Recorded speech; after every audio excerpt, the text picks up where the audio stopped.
There we go. Alright. It is set up, it looks like. Or I'm not playing with keyboard and mouse. That would be insane.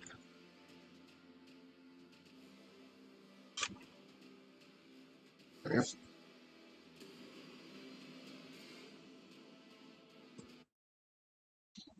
Just there. There we go.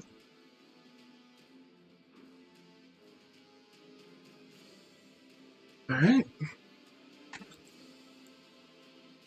We are going to be listening to pretty much all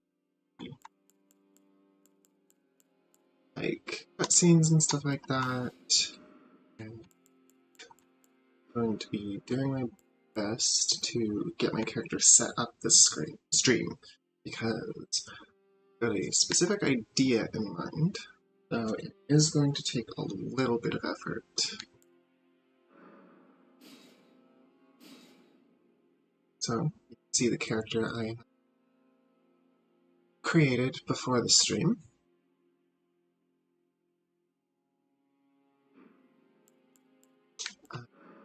I always like starting with the golden seed. Let's just do... yeah, let's just do my name. Why not?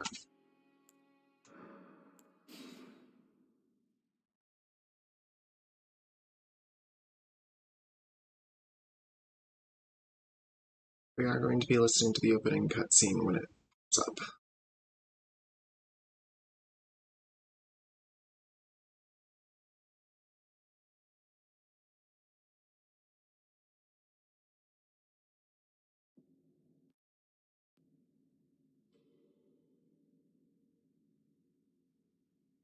The fallen leaves tell a story.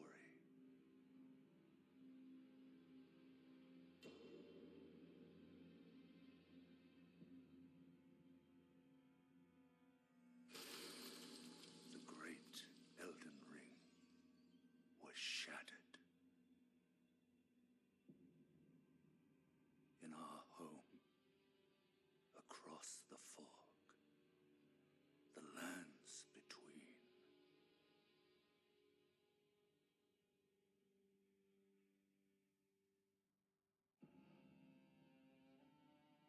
Now, Queen Marika the Eternal is nowhere to be found.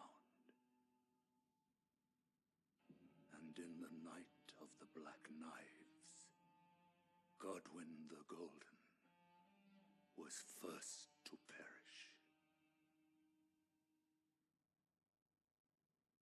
Soon, Marika's offspring, demigods all, claimed the shards of the Elden ring.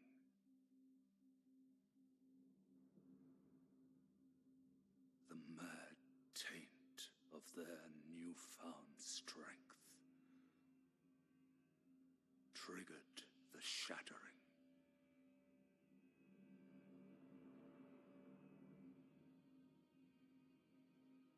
A war from which no lord arose.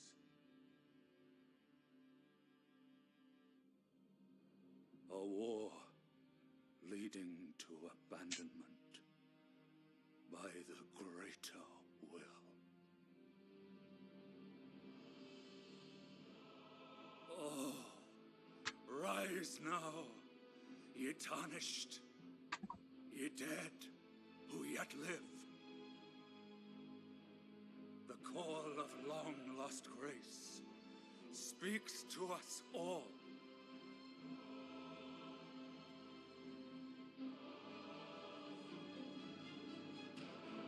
Horalu, chieftain of the Badlands, the ever-brilliant Gold Mask. Fear, the deathbed companion, the loathsome dung-eater, and Sir Gideon Ofnir, the all-knowing.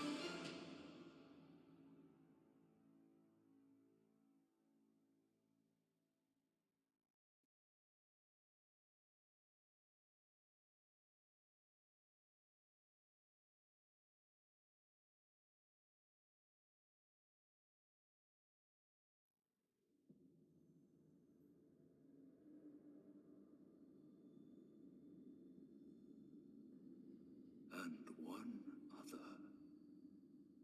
whom grace would again bless, a tarnished of no renown.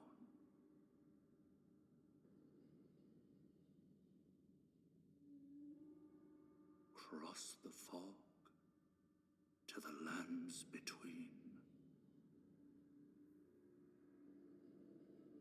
to stand before the Elden Ring, and become the Elden Lord.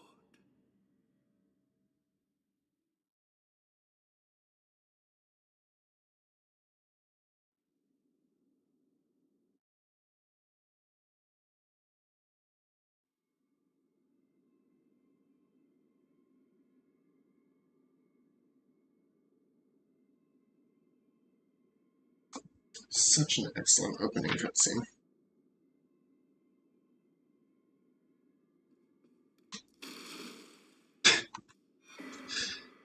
The ever-present... Oh, I'm gonna need to turn this down. Oops. I have my volume at like 70. The ever-present desire, Souls games, to just roll through everything. 60.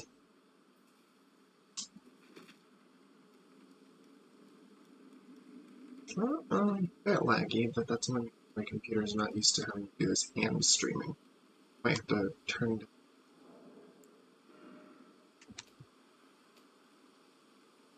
which quality.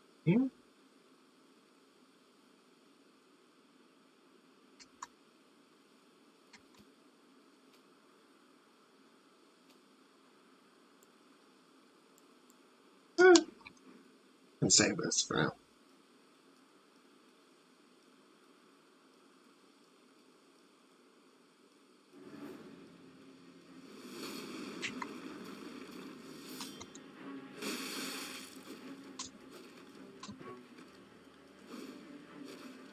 I mean, we're not gonna win, but might as well try.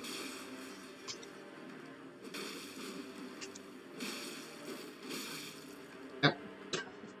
There it is.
Don't worry, Torrent. Fortune is on her side. We found her here after all.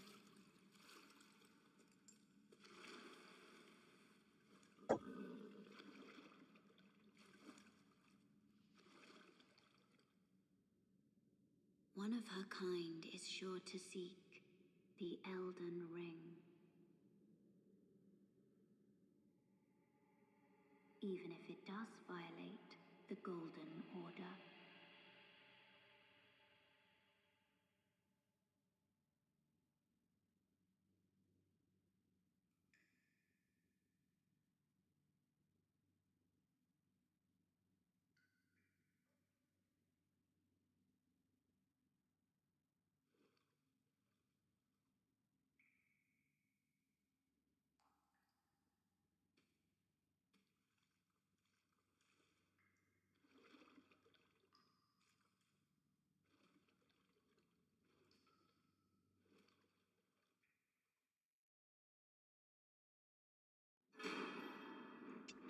Alright, so I'm going to still do the tutorial, even though it's absolutely not necessary. I'm just going to kind of go through it. It's mostly for a few extra souls, or runes.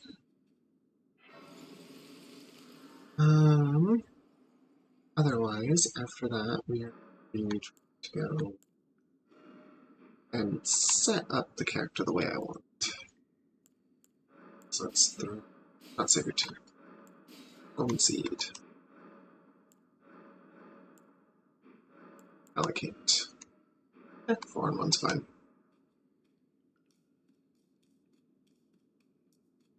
Let's quickly just get through this area.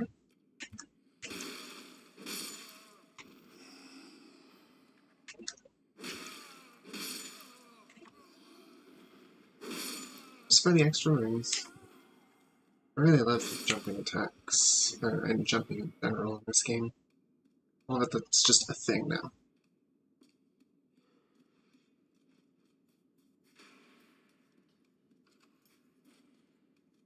I have been thinking about how I've been wanting to play this a little bit more, but...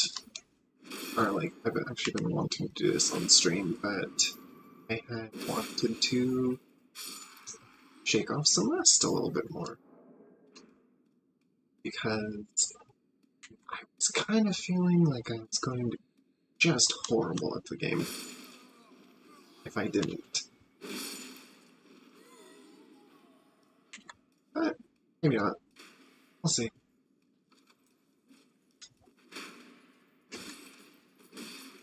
Could just be. Oh, alright, well, he's not there anymore.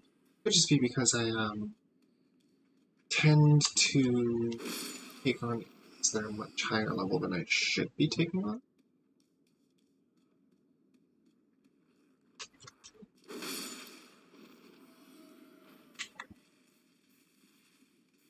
But, you know.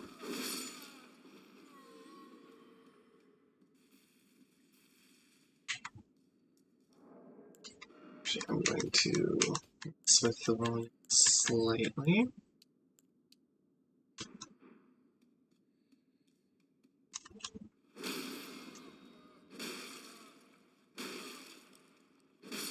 There we go.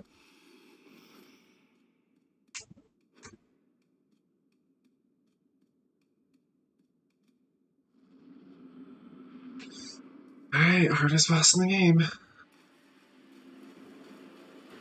And that's the kind of meme that's been going around this. I keep seeing videos of like, I finally beat the hardest boss in the game, Soldier of Godric.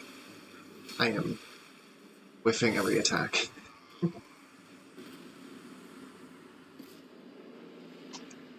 don't typically actually do jumping attacks in these games. Or in this game.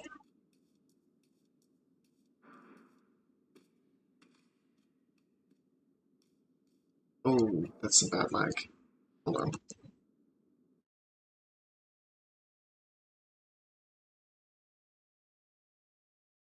Anyway, I can fix the lag.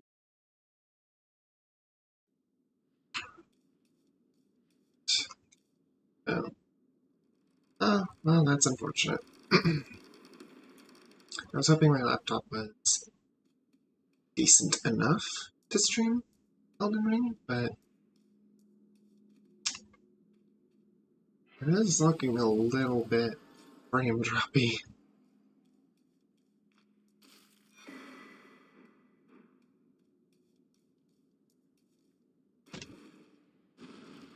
going to be listening to NPC dialogue, to be listening to cutscenes, just because I actually,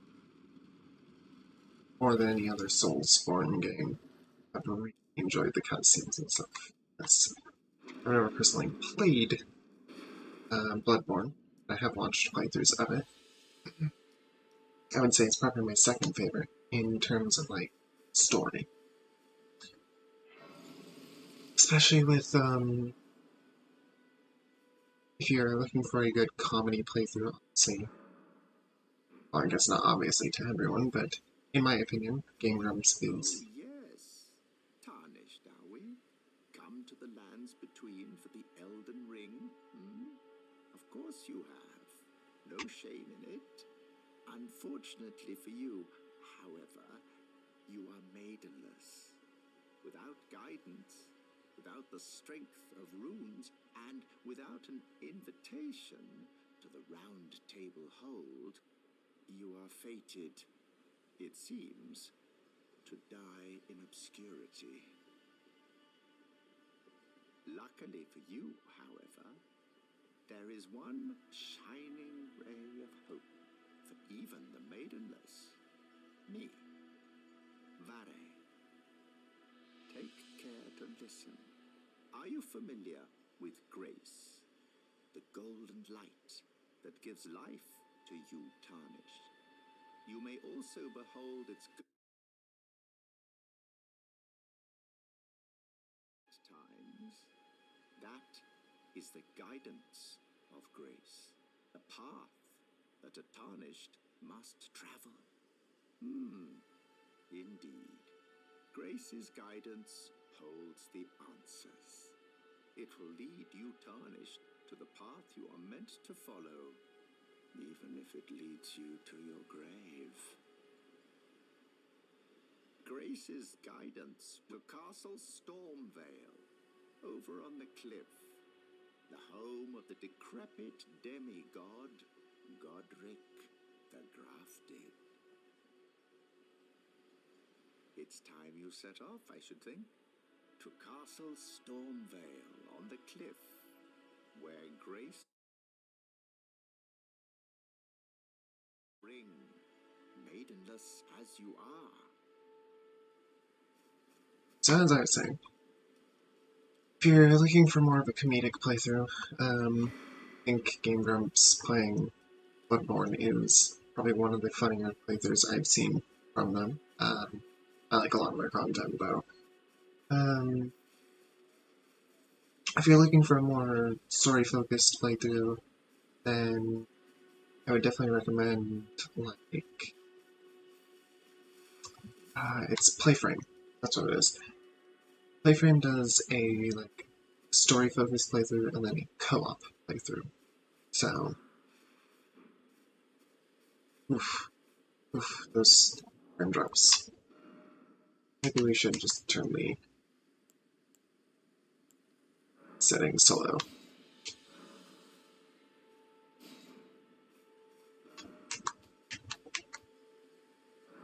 Let's see if we can fix that.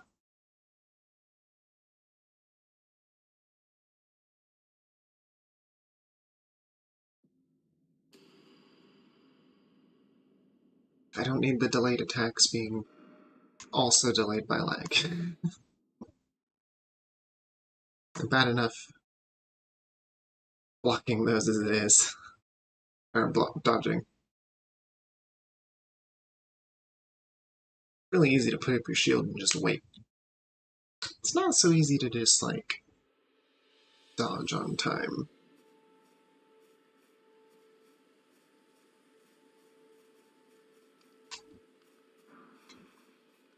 We're still a little bit laggy. These are low settings? Actually, oh, okay. Well, the trees in the different, in the distance, show what low means.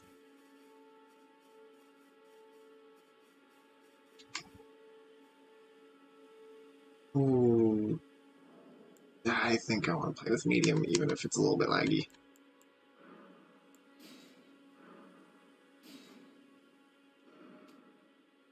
But let's try it again.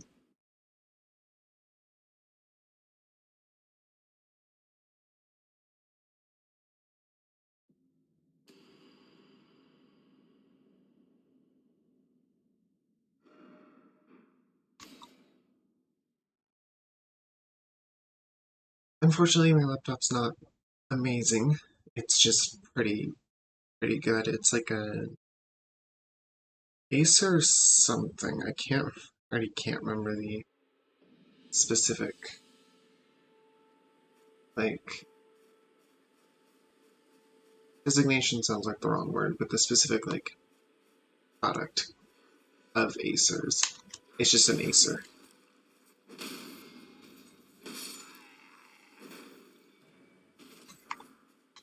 Oh, nice. Soldier gauntlets. Not really what I'm looking for, though. Actually, not sure why I'm attacking these guys. For no reason to. Hey, Soldier Greaves. Well, you know what, might as well. Pants and gloves.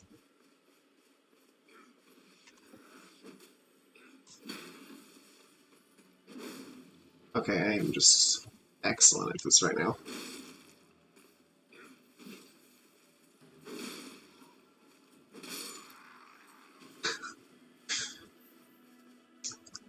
The way I am going to be setting up this character, however, I feel like this is important to note, is I'm going to be running quite a few places to get some armor that I want, and then I'm going to be very slowly grinding for a pair of weapons that I want.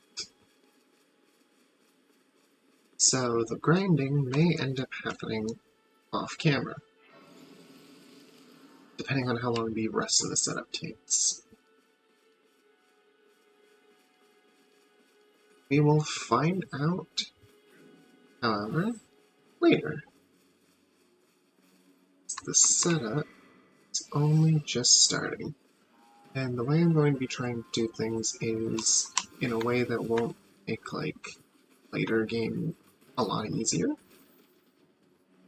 So I'm not going to be grabbing most of the graces around. Still going to be, like, doing later game stuff as I go. Instead of, like, for example, getting a Grace in Kaled. I might get it if it's near an item that I don't want to keep trying to run back to.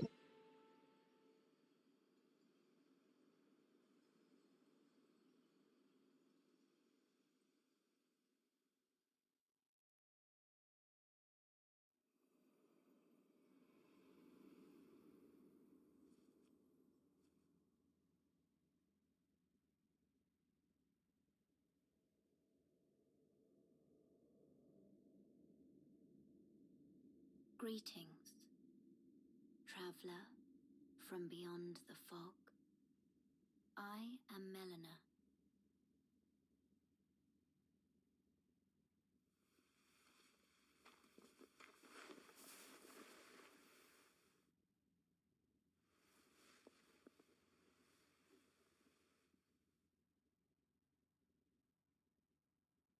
I offer you an accord. She is so pretty.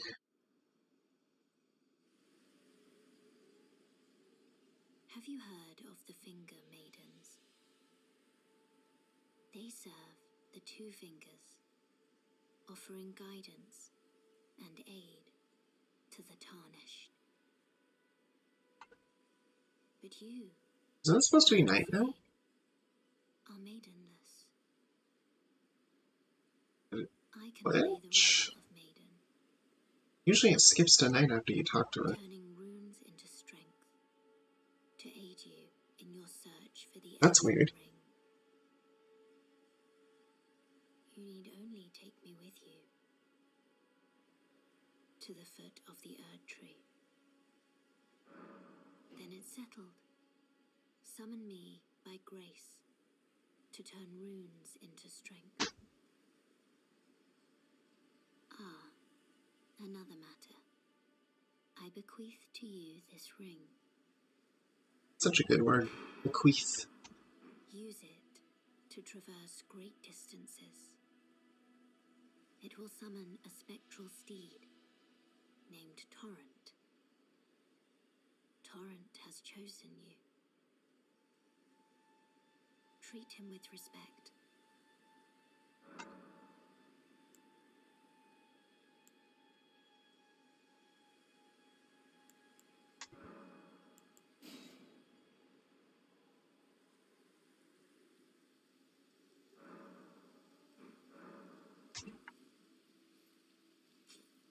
It's so weird.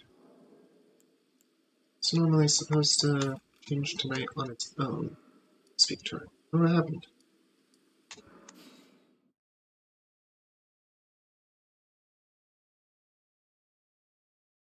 Maybe you're supposed to talk to Kai first? This way, Tarnished. May I have a word? A pleasure to meet thee, Tarnished. I am the witch Renna. I'd heard tell of a Tarnished hurtling about atop a spectral steed, and upon looking into the matter, the talk I surmise is of thee. Thou art possessed of the power, no? To call forth a spectral steed named Torrent. Ah, as I had hoped, I was entrusted this for thee by Torrent's former master. 'Tis a bell for calling forth spirits. Summon them with it. From ash and return to the Erdtree, the spirits will obey thine command but briefly, as they recall battles past. Now it is thine, to do with as thou wishest. Forgive mine intrusion, Tarnished. I doubt we shall again meet. But all the same, learn well the lands between. How long will it be, I wonder, before the Tarnished tire of obeisance to the two fingers? And there she goes. To note, I am going to be trying most bosses without spirit summons first. You're a Tarnished. I can see it. And I can also see that you're not after my throat. Then why not purchase a little something? I am Kale, purveyor of fine goods. We're probably doing like 10-ish tries, no summons, and then if things just get really difficult after that, there we go for the summons.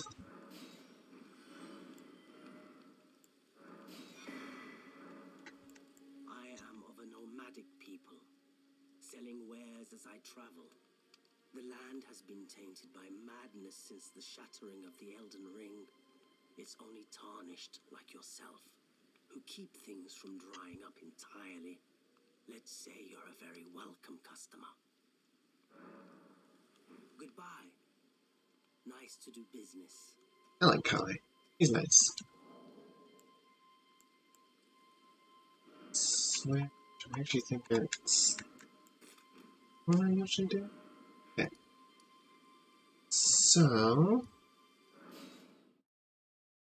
first things first.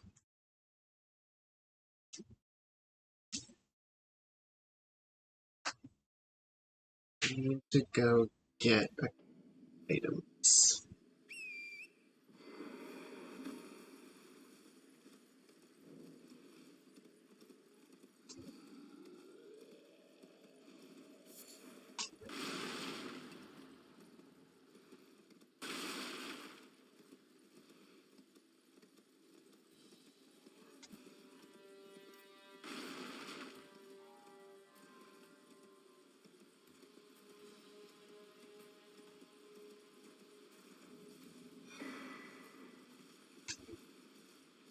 So,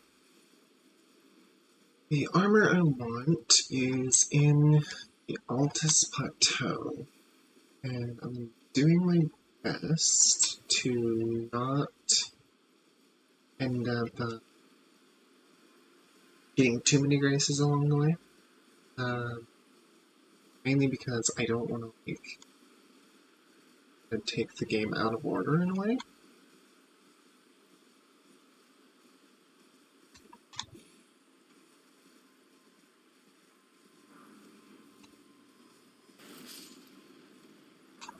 Even though it doesn't matter too much, I just want the specific. Come on. I just want that specific armor. Oh my gosh. Give me the thing. There we go.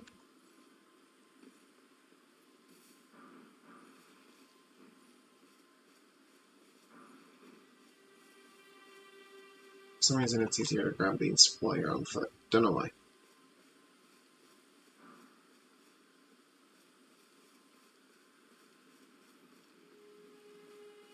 Huh. Look at those laggy backs. Oof.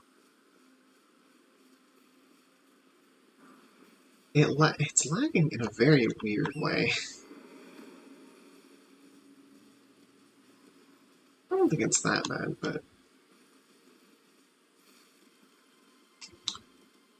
that's just me, maybe. Okay. Oh, Bruno is actually... Oh.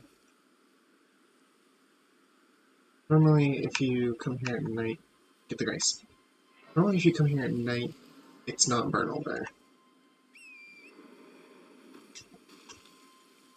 Wonder why it is. Maybe it's because I haven't technically met him yet, so the game's like, oh, we can't put someone there to murder you, because you'll think that there's nothing there.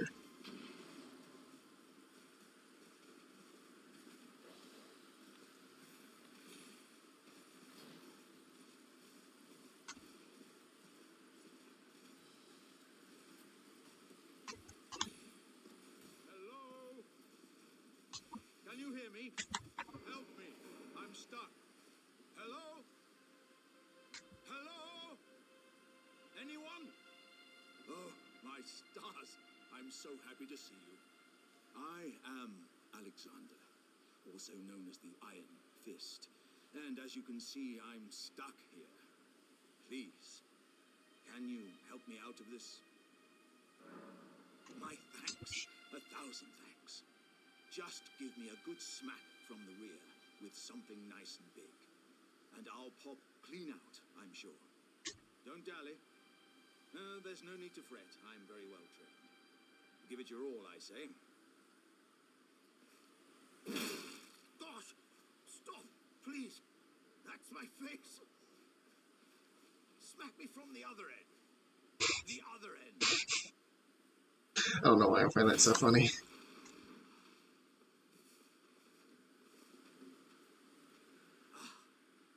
Well played, good lady. Well played.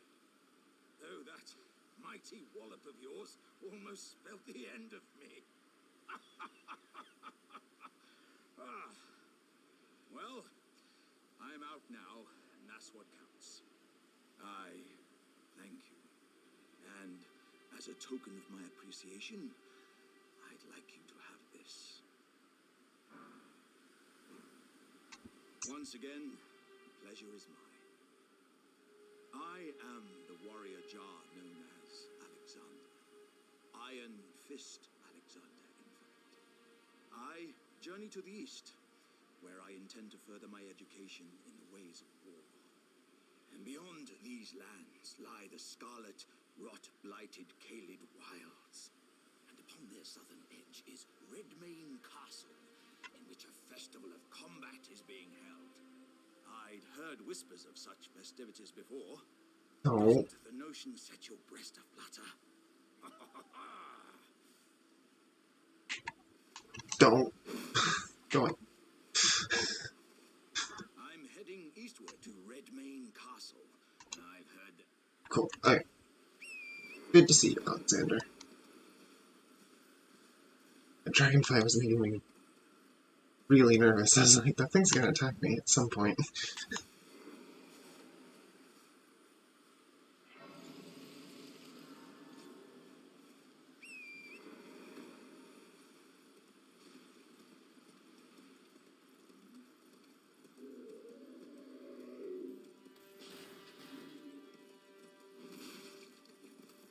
Sanctuary Stone? No, it's Smithing Stone, okay.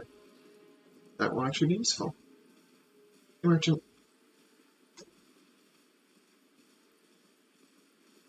There's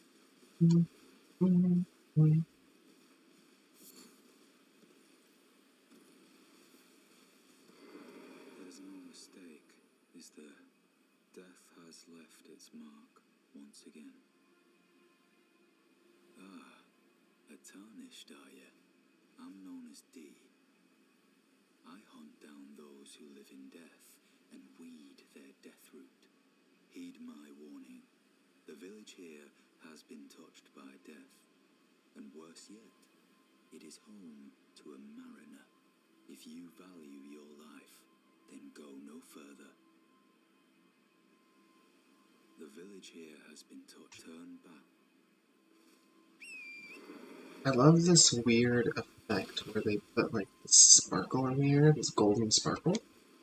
And it increases the amount of runes you get for defeating enemies.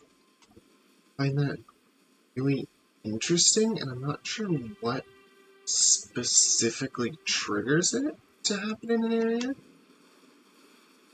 I kind of think, this is my own personal thought process on it though, I kind of think / wonder if it's a sort of like, you're supposed to be in this area, so here, have a little boost thing, but I'm not sure.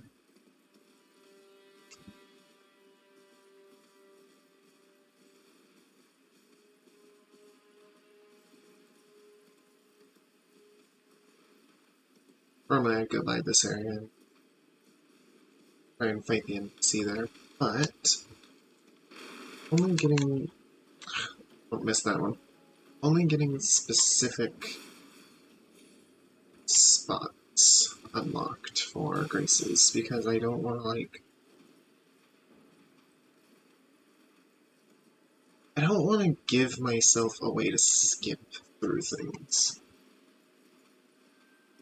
I want to like actually kind of make myself do things. Obviously certain areas I'm going to still, I'm not even going to try that one. Certain areas I'm still going to unlock graces, specifically so that it's not absolutely horrible to try to get an item that I'm after.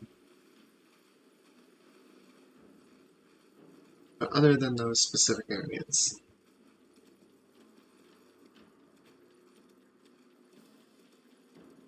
let's see, the little bridge is here, it's here.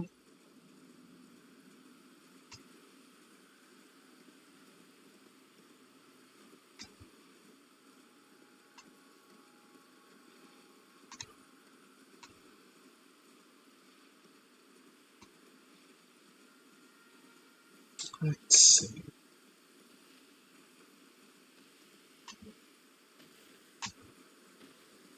This is a really cool visual coming up soon. Obviously avoid that dragon. Oh, best you can. Which involves going around to this side.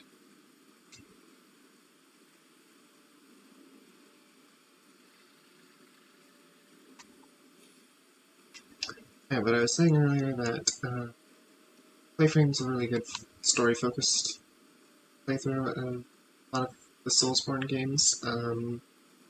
They've done Dark Souls 1, 2, and 3, they've done Bloodborne, and they're now doing Elden Ring. But Giant Dragon. They also do co-op runs after it. And the co-op runs are often extremely funny. They're just ridiculous. So I've watched like quite a few different playthroughs of Bloodborne. One would be the Game Grumps, two would actually be Playframe, because one normal, one co-op. And then I've actually also watched TB Skyen doing the boss designs of Bloodborne. Another really good series that I'd recommend. He's currently doing boss designs of Elden Ring. He's also done Dark Souls 1, 2, I think? Alright, cool. That's done. To go.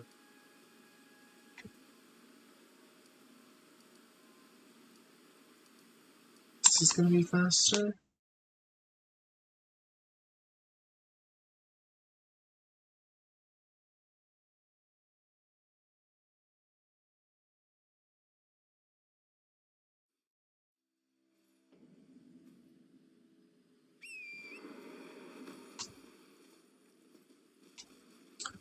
Let's start going. Wait. That one guy back there, he's ready to fight. I don't know how he ever expected to catch up to me, though.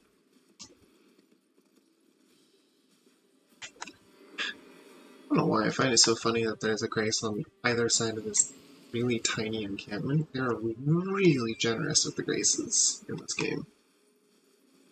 I don't know if that's good or bad or just kind of is. Oi! You there? Could you help us out, Cully?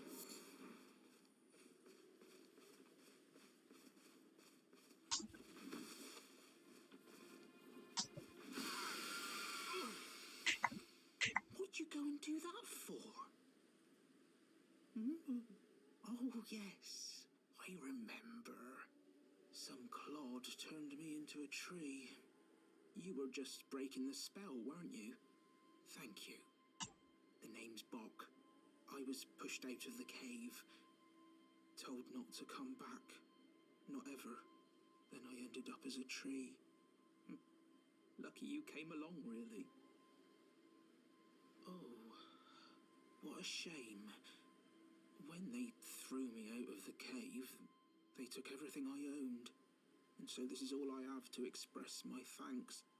I hope you can forgive me.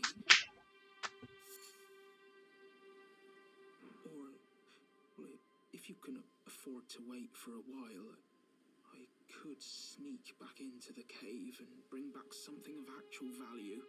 Then I'd be of some real use to you, I reckon. Right, but I'll need a moment. I'm frightened of them, so I have to gather myself. My knees start knocking, just thinking about that god-awful cave on the shore. Right, I'm frightened of them. So, let me grab my horse. So he starts out as, like, when you first find him, he is disguised as a tree, which is a thing that they can do, like demi-humans. But since he says someone turned him into a tree, I kind of wonder if it makes sense that it's one of their queens that does it, because there is no queen in the cave he's talking about. So I wonder who turns them into trees. So it doesn't sound like they are doing it on their own. It sounds like they're being made to do it. I just realized I'm going the wrong way.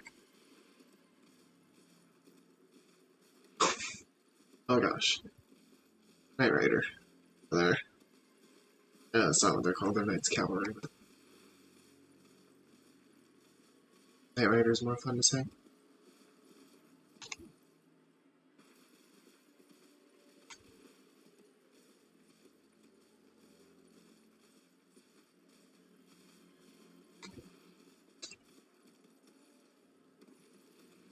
Let's see. Grace? Right over there.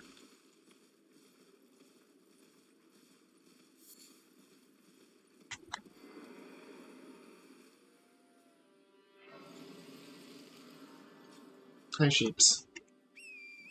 Alright, bye, sheep. Or goat. Not really sure which. No, they would be sheep, because when you defeat one later, you get lightning ram from it, and it's literally a lightning ram. Someone who might be interested in rescuing the great There. Kenite, servant to the true order and celebrated repudiator of the false. Oh, Erdtree, grant me succor. You've come to lend me your aid, have you? Well, that's very kind, but no, the help is very much appreciated, even from a tarnished. Despite appearances, nobility is no prerequisite to serving the true order. You might have heard of me, Kenneth Height.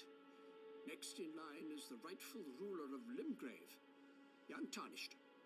I would have a boon of you. I want you to take back my fort. It lies to the south, beyond the Mistwood. A knight commander from Stormvale took it. A fool, and plumb mad to boot. Simply obsessed with blood. What are you waiting for? A kiss goodbye?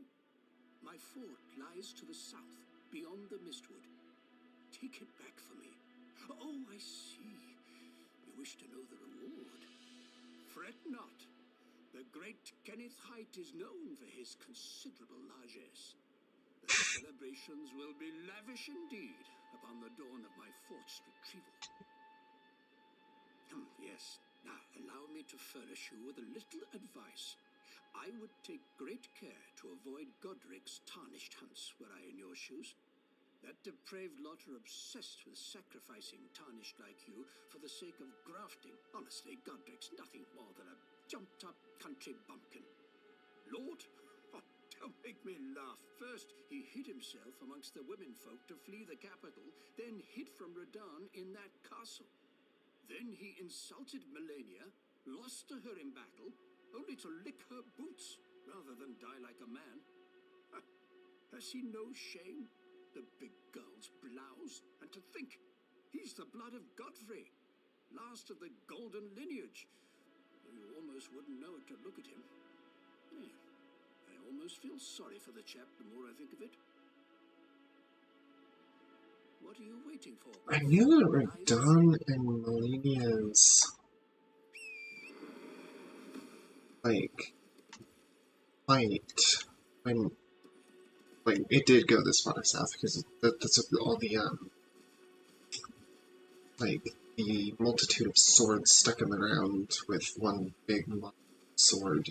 That's what those are. And which, by the way, if anyone didn't know, it's a reference to Berserk and Band of the Hawks.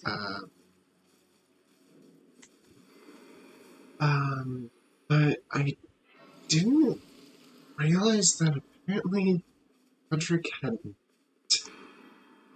both Radon and Melania? That's interesting. It also suggests... Kenneth also suggested there that...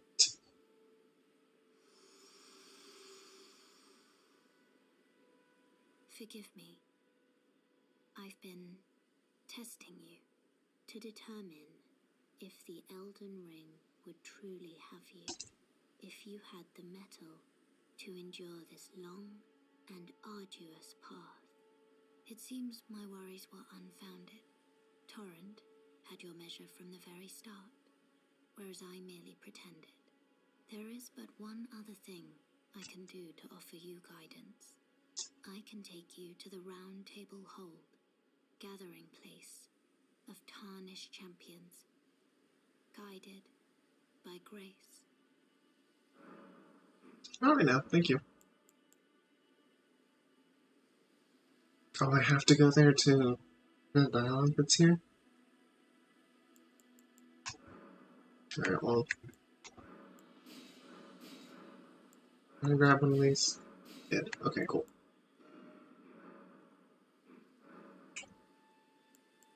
Alright. Very well. Let my hand rest upon you for but a moment.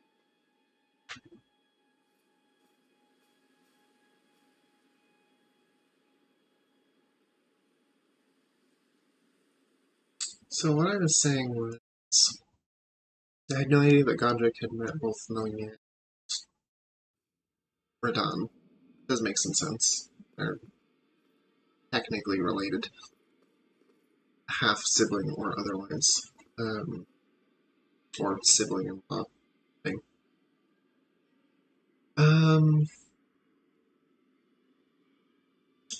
But I didn't realize that... Oh yeah, so there's something interesting to note in the opening cutscene. Is that it looked like Margit was fighting Radon, which is very interesting and kind of weird. Like, it's just something you wouldn't expect. And it kind of looked like he was winning. Like he was bigger than Radon, so I wonder if some alternative ideas were originally presented for those two? I see you've just arrived. Welcome to the Round Table Hold. I'm Corin, a man of the cloth.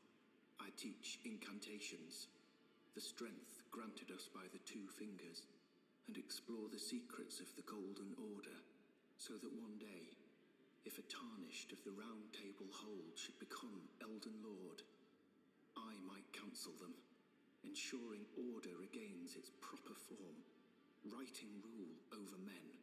By the way, do you still see it? The guidance of grace. You do. Wonderful news.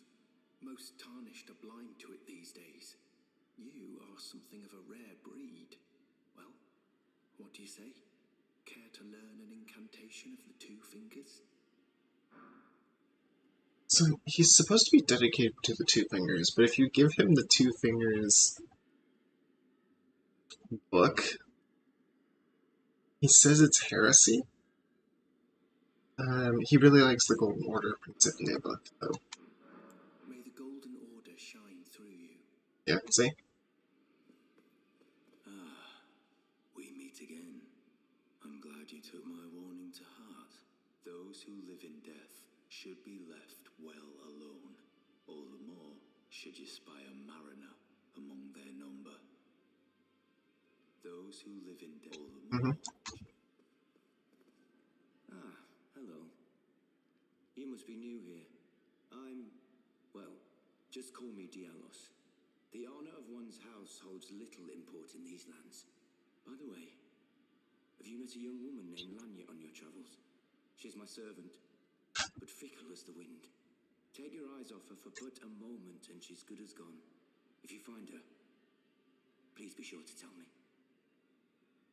Be sure to tell me if you meet. She's a servant to my house. She's been my companion since childhood. I've lost count of the number of times I've had to find her like this. Honestly, she's such a little tomboy. It's interesting to call someone a tomboy because they like moving around and exploring. You're a new face. No matter, it's all the same. Lay out your arms. Let's get smithing.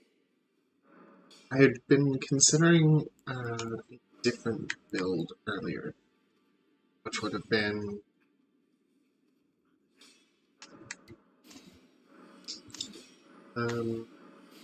kind of faith incantation based.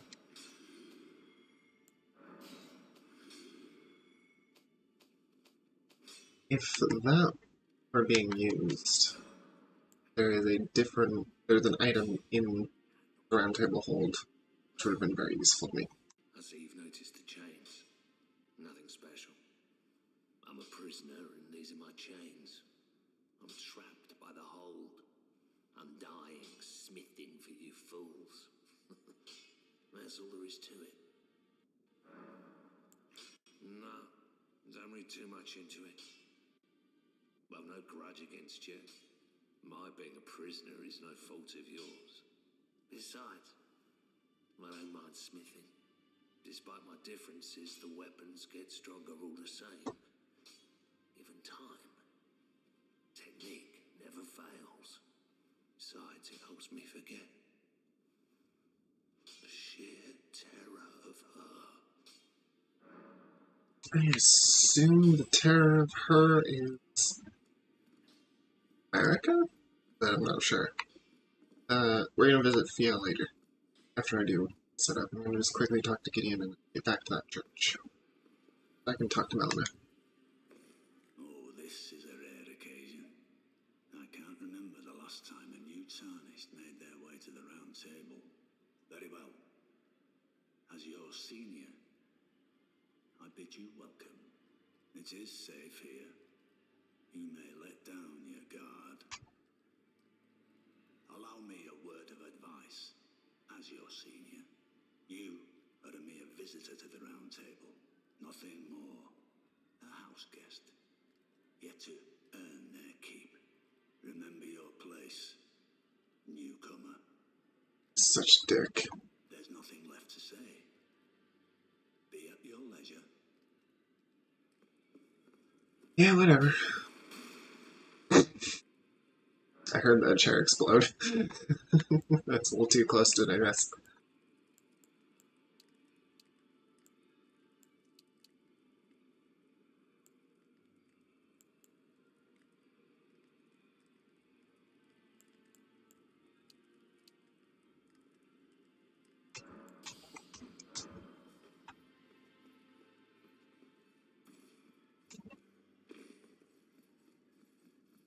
Alright, important item to get here. Oh, perfect. This. Thank you.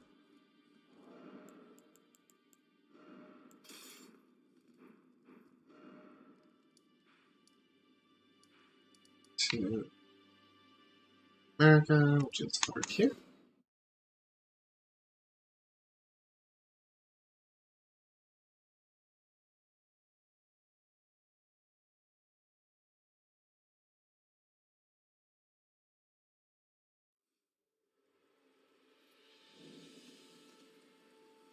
Rest of the Grace.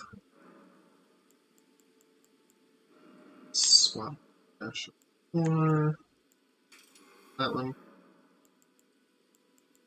I want to hear from Helena.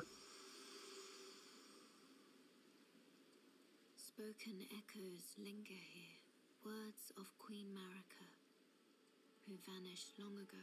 If you wish, I will share them with you. Very well.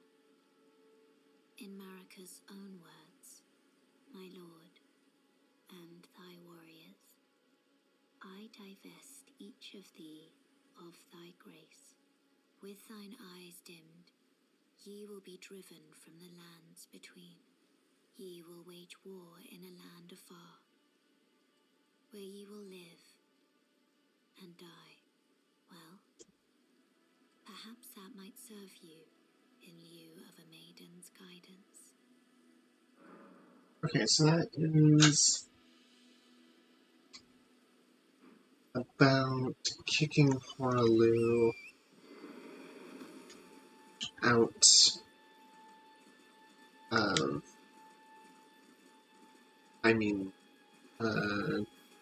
yeah. Kicking Horaloo out of the lands between, and the Tarnished in general who followed him. Which is interesting.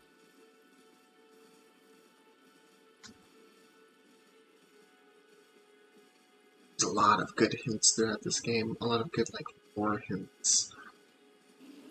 It's one of the better games for Soulsborne. Come on. Get it. Get it. What the? That thing. There we go.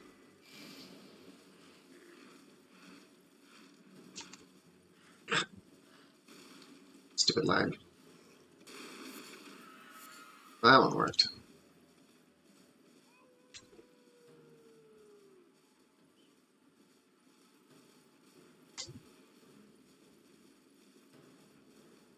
Let's try to avoid the road so I don't have to deal with those little screaming.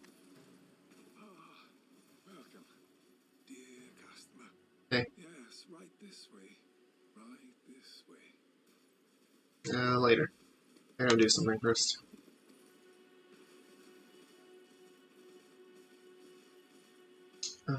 It's off to the side over here.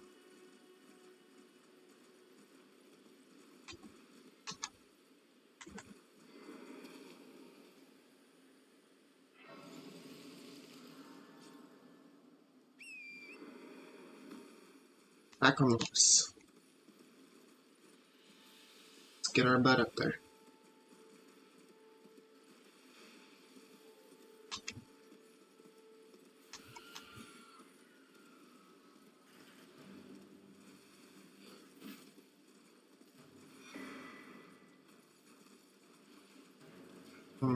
Yep. Yep, all of you are very angry at me. Don't care. Off the horse. And start running.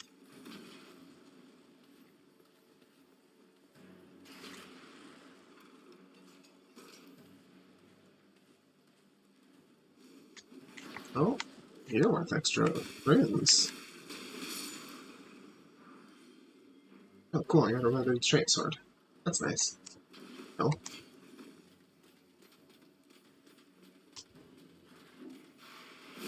Ow. Oh god. Oh no.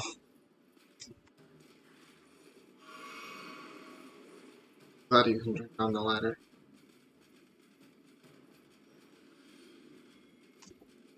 No.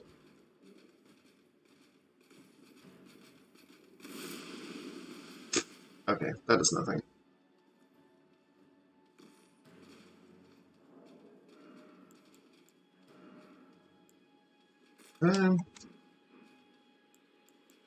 You come back up the ladder? Or are you gonna... Just gonna hide. I'm gonna see if I can de-aggro you.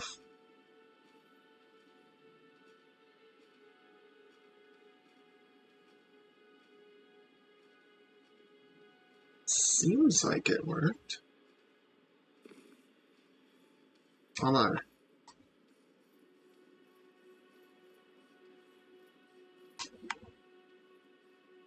Huh, alright. No worry there.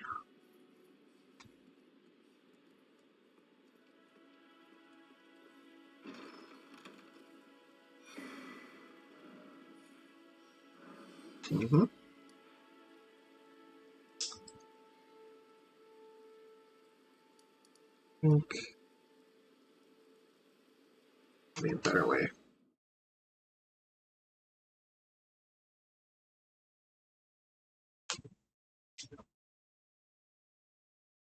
Oh yeah, this is definitely going to take more than one stream, and I'm going to be doing a lot of grinding off camera to get some weapons that I want. You might be wondering what weapons those are. I will show you after I get the armor that I want, because that is definitely doable within one stream. It should definitely take less than 2 hours. Maybe 2 hours at most. Or, could take 3. Who knows? I might be bad at the game. Or I get stuck on everything.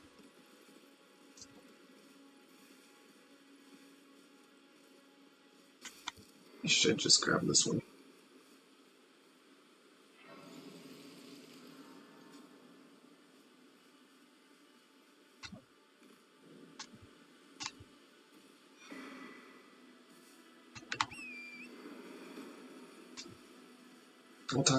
We'll talk to Rodrigo later. Oh, leave me alone. I think you're so tough.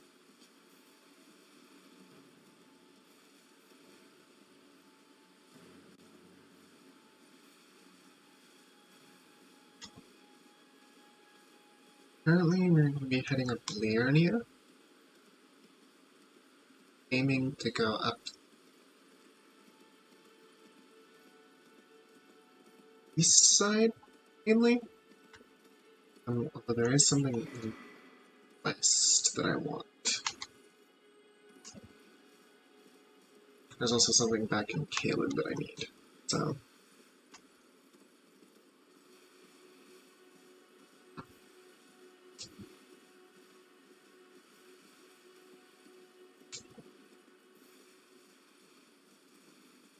let's see how long it takes for us to have to go back over there.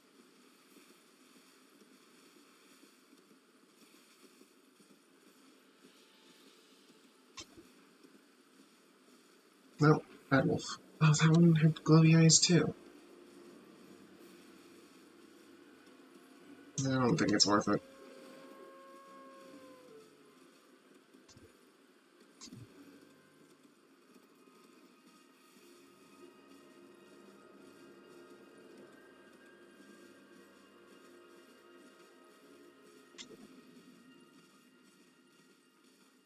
There's actually two things in Caleb that we need.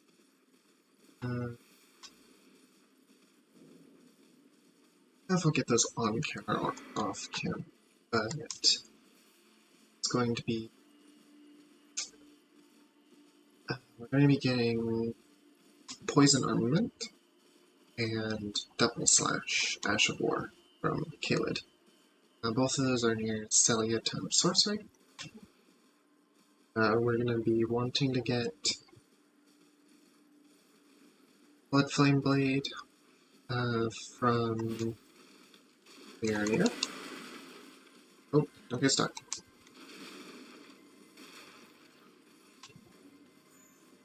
But for then, gonna be working up to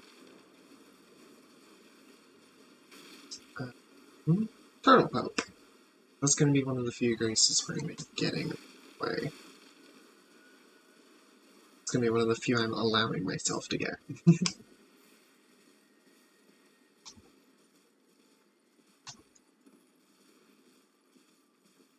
One of these ones. No, there's not much of use in the. I mean, there is a little bit of use. Oh, not really. I would say there's useful stuff, but like I already have the faith requirement I need. So no, there really isn't useful stuff.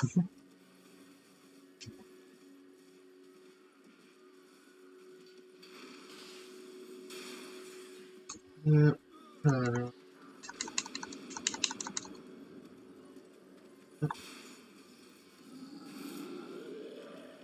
Yeah. It's mine.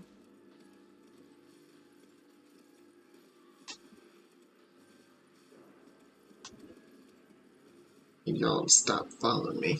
Oh gosh. I saw that. That was a close hit.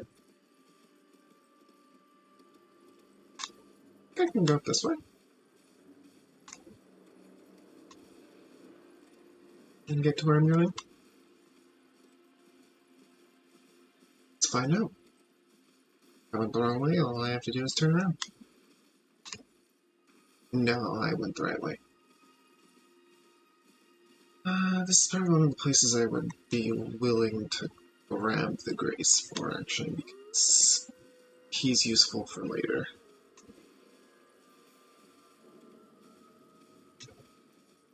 And it's not like this is near anything.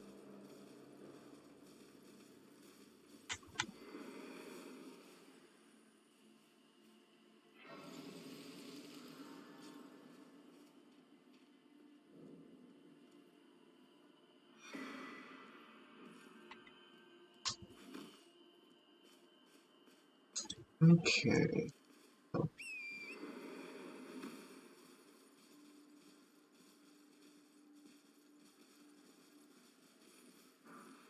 Thank you.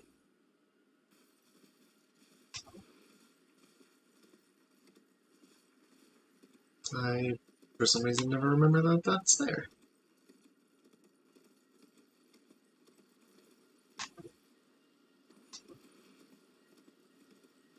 I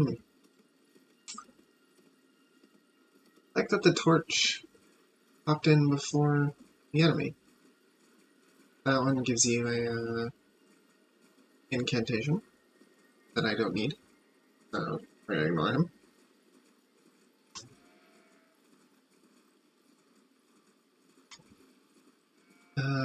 Assume it's a him. I actually don't know. It could be a her.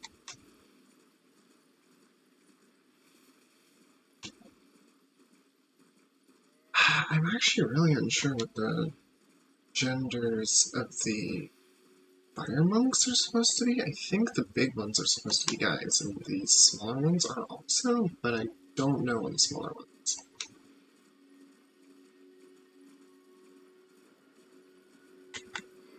Okay, so part of the reason that we are getting this grace is actually because of these two groups of wandering nobles. They drop the weapons that I'm after. There's two different weapons, and I want them both. Slender Sword and Estoc. You're tarnished, aren't you? I welcome you to the Church of Vows. I am Miriel, steward of this sacred chamber. My apologies for the unseemly state of affairs. Do you know the origin of this place? How it came to be known as the Church of Vows? Well, that is a shame. But who can blame you? The shattering has caused us, all of us, to lose sight of something very dear.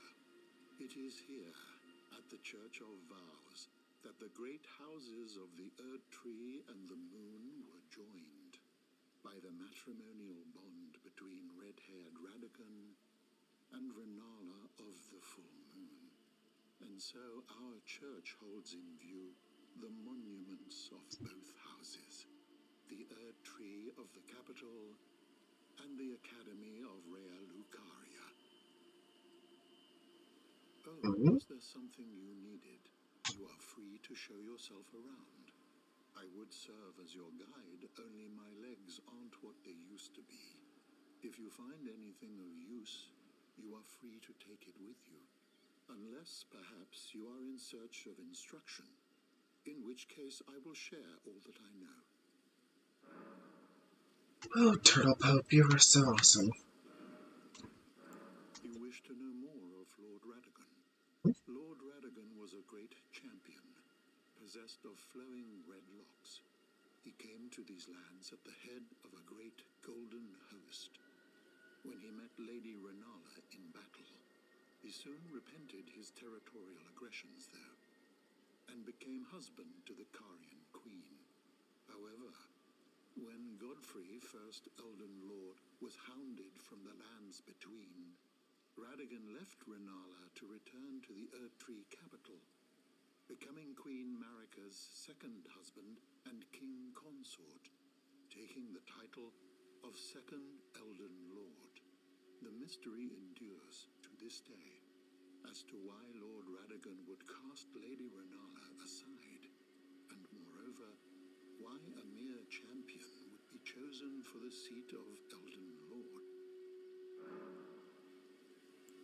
You know, it's said that Lord Radagon harbored a secret.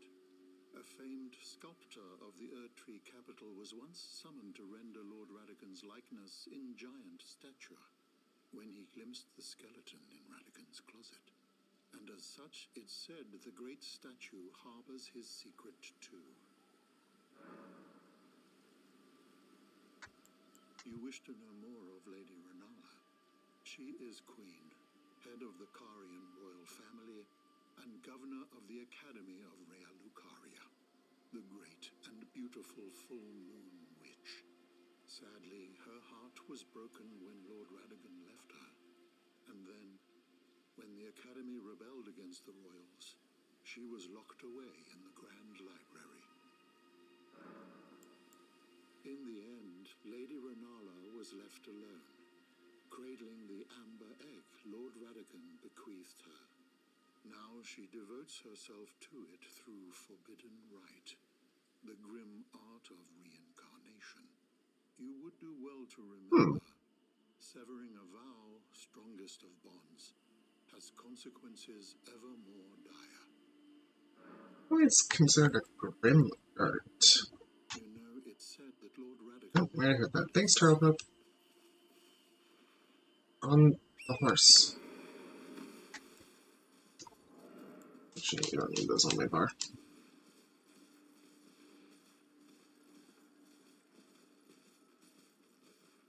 Alright, I need to... Is there a way down up here? Forget. Let's check to see if there's any tombstones that I can jump down onto. If there aren't any, then it's going to take a little.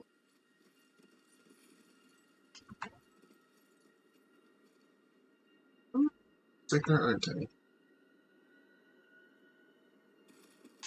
Oh, I'll fall off.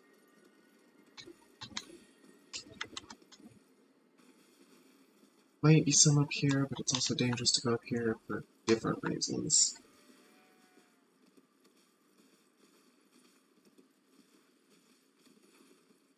Ooh.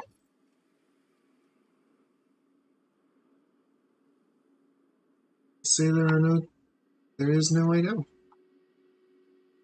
Well, let's give it a try. I only have 300 rings, so it's not a big deal. Seems like a stupid idea. Yeah, that's not, actually. Alright. Take the long way down.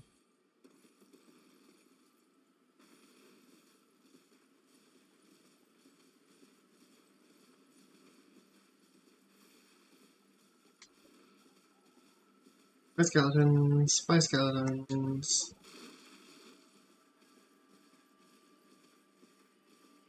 So basically everyone but the flag bearers can drop one of the two weapons that I want. Just depends on which one they're wielding.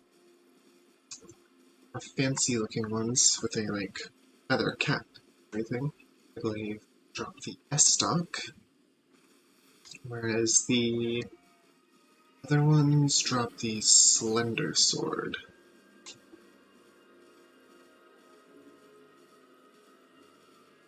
Personally, I just really like the weapons. They're not, like, exceptionally amazing weapons or anything. They're just kind of nice looking, with a decent moveset. At least the slender sword has a good moveset. The S-stock is so-so.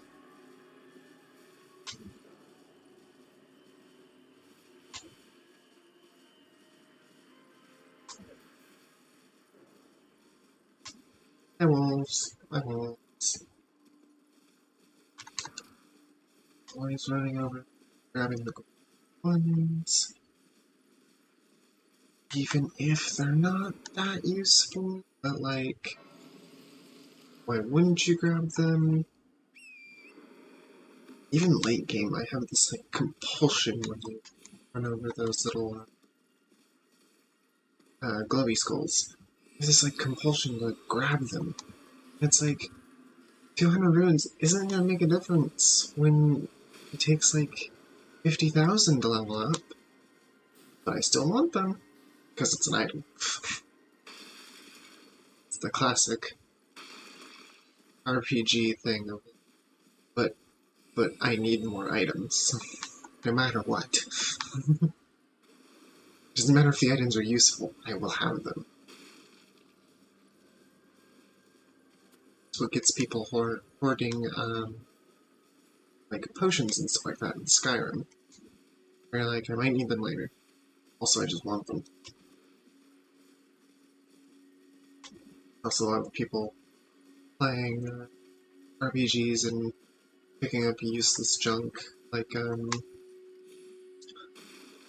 why do you have buckets and plates and jars when you're like, well, I don't know, maybe it will become useful, and you're like, it's never going to be useful. But I can't blame people, I do the same thing. That's loud. That's very loud. I also love doing kind of the same thing in D&D, but at least in D&D, it's more like possible that it will become useful.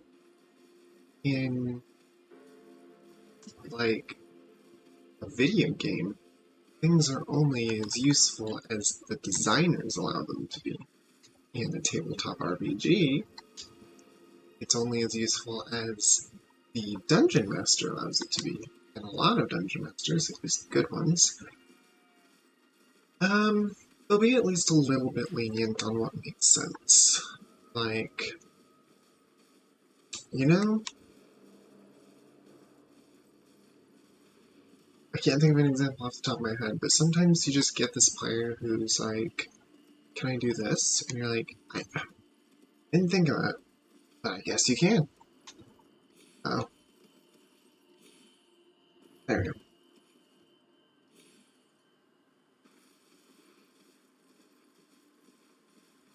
I know that fall can kill you. It just doesn't always kill you. Because the death height is around 20 meters, thanks to Illusory Wall for informing most people of that, although Zilly the Witch also helped. Those two are, I think they spread the most accurate information in the Soulsborne games. So like 20 meters in-game, which is hard to judge, is the death height of, I think, Dark Souls 3 and Elden Ring.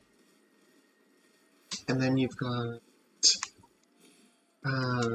16 meters is the damage height in this game, where it was 8 in Elden Ring, or in Dark Souls 3.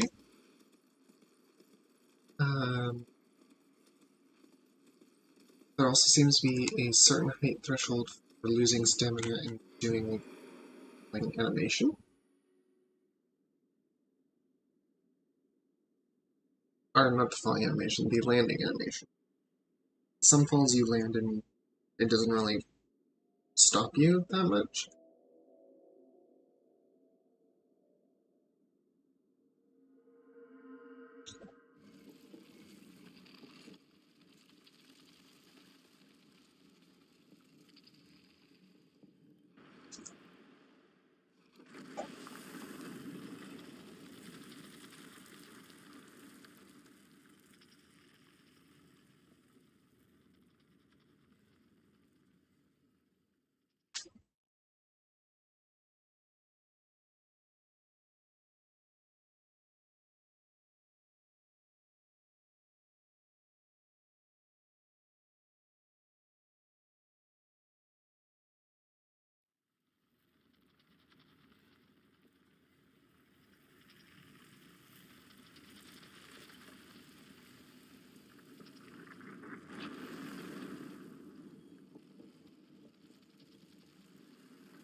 We are very close to the armor set. I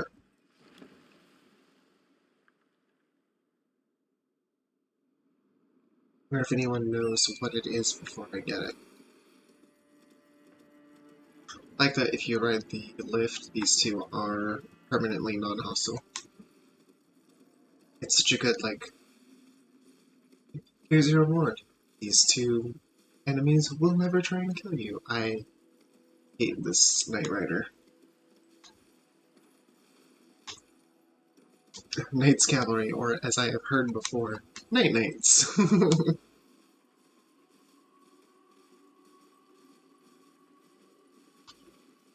I love that some people call them Night Knights. It's so funny.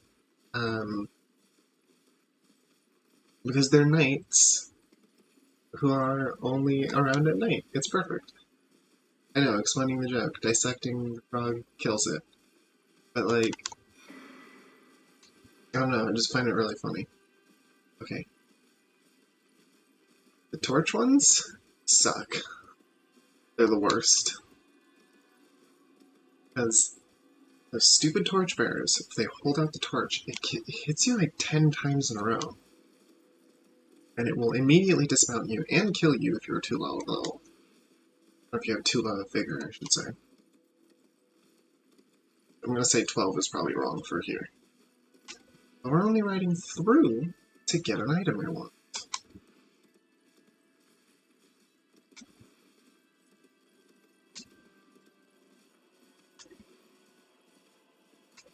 What I understand, the most optimal amount of sprints on the horse is about every 4 steps you want to sprint. Because it gives you the most, like, consistent amount of speed. And that stays the fastest. It's bad for stamina consumption if you're in battle, though. Obviously. Alright. Go.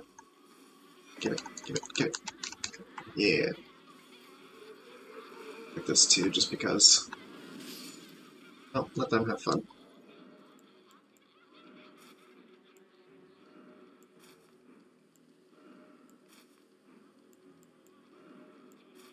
Heck yeah. Move up, move up, up, up, up. Come on, sled, sled.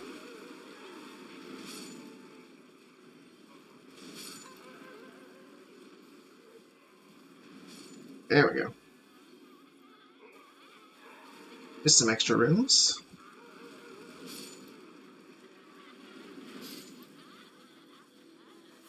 Heck yeah. 3 runes. It's not a lot, but it's something. Guess I'll grab whatever's in. Oh, there's nothing in there. Okay. Alright, creepy ladies.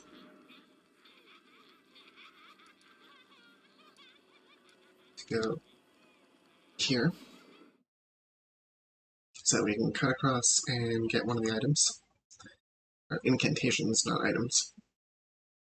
Since I need incantations, I might as well so grab a memory stone while I'm around.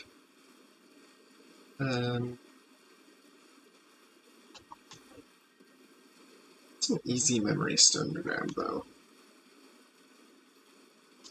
Do you feel like the one near here isn't too hard to get? I think there's an easier one. Yeah, it's in the... Oh, it's in the Southern Peninsula. Weeping Peninsula, that's what it's called. Might just be easier to get this one.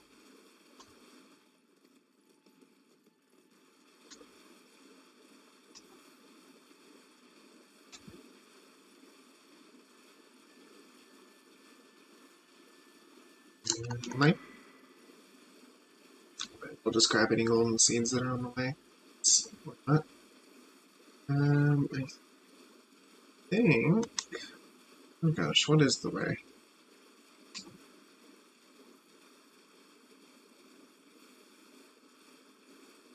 Is the correct way to where Bloodblade is? Well, avoiding the lobsters is the correct way. Always. Because those things will one-shot you. Oh, here we go.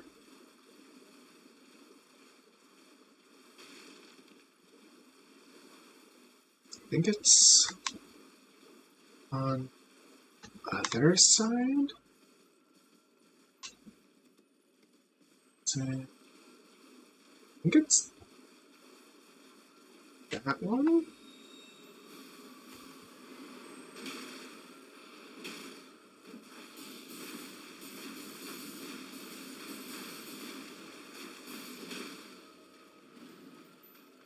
Come here.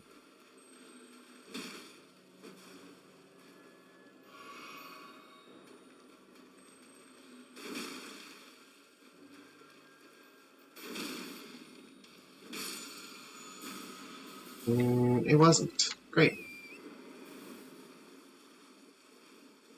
Which one? There's a few over here. Oh. I have a feeling. Yeah, it's this one. This is the same color as the other incantation ones. Get it. There we go. Perfect. Bloodflame Blade. And then there is this place.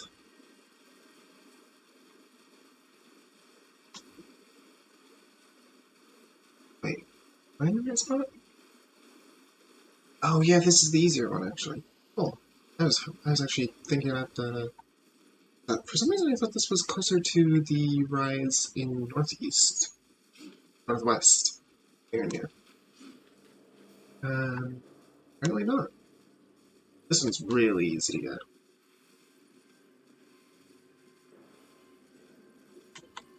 So normally, erudition guide is your hint. You're supposed to do the erudition gesture in front of this statue, which creates a ladder here. However,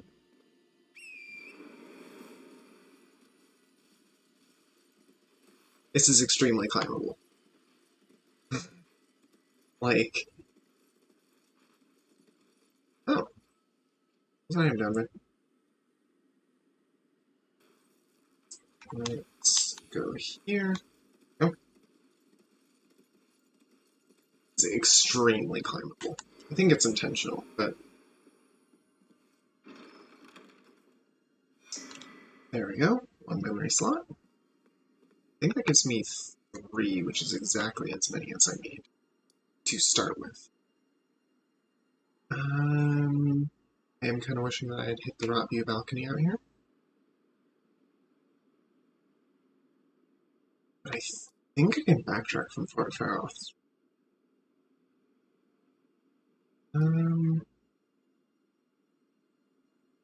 Is it going to be faster to do Fort Faroth? Be faster. Fort Faroth isn't that far away. Actually, pretty close to Celia, technically. But that's a big technically. You don't jump down from Fort Faroth. I think that's a death sentence. Anyways, check though. I only have 700 runes to lose.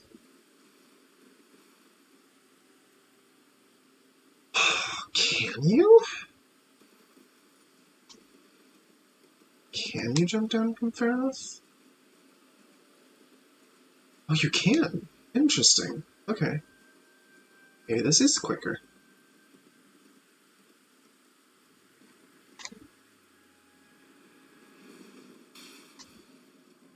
Wait, at least it's quicker to get to there. That over there is Celia. Can I get down there? Oh, seal being broken? It's gonna be super difficult to... Oh, get back there.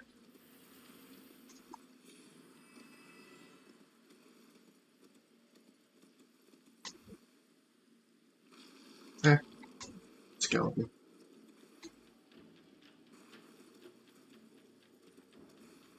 Yeah, I mean... Yes, you can get down there, can't you?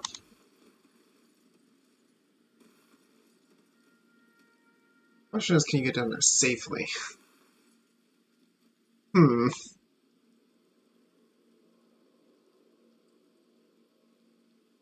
Yes? Whoop. What if you do that, but... Almost threw myself off the edge. Yes? Think so? Okay, I guess we're not getting off the front.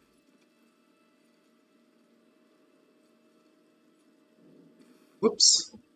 Whoops. Okay. Not if you do that.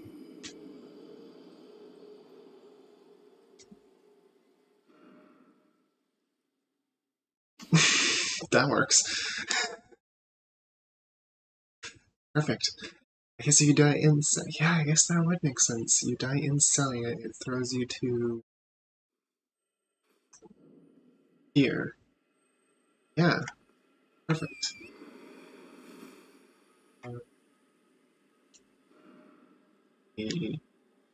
Or Celia? We're kind of inside of Celia. Okay. So, we should go and get this grace because it will protect us from being lost. Or from getting lost. So I'm gonna show... I like that that's there if you haven't seen him before. Why did they put one on both sides? No, go away. There. Yes. Hey, come back here.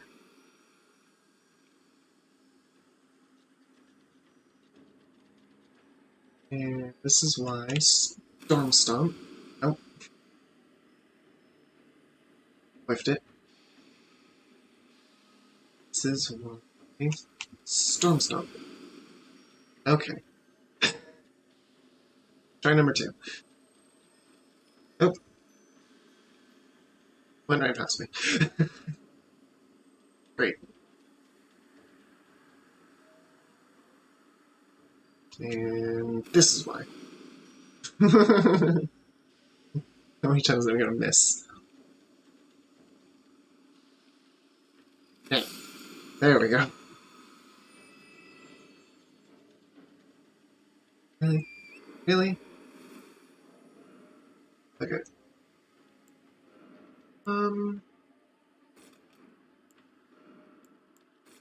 Let's do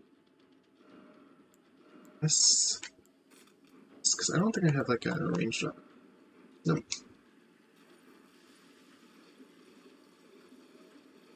I don't need those runes.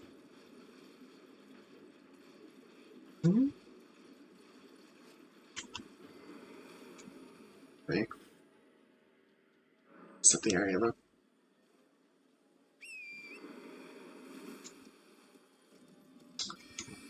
Oh, right. Duh. I know how this place works. That item, but getting it anyway.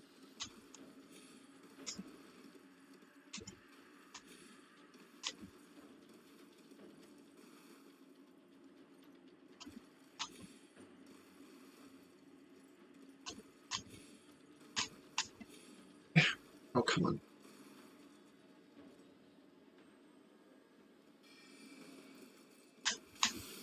There we go.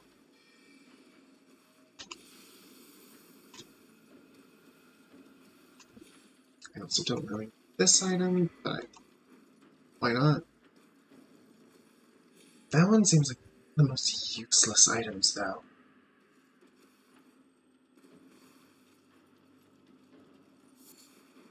Looks like mushrooms. I don't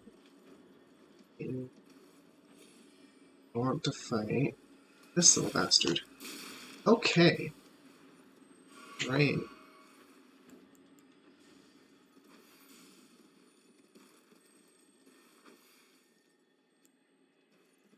Only works if you don't.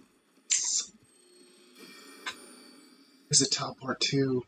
There it is.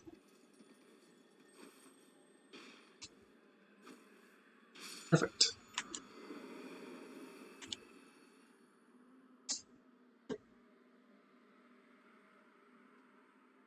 Oh, I actually only needed 2 slots for now. Well, in that case, let's go grind for a weapon. 2 weapons.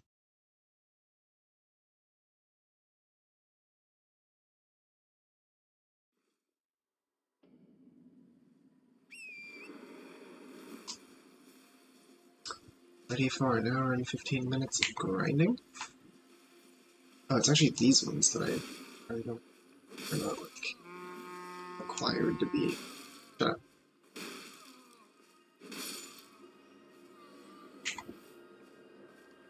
Yeah, so this is the Slender Sword wielder. And this is the S-Stock wielder.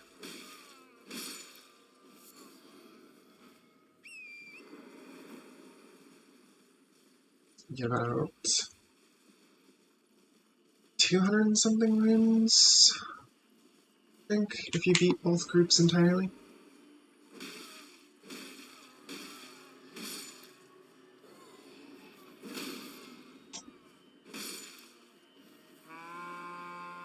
Oh, shush.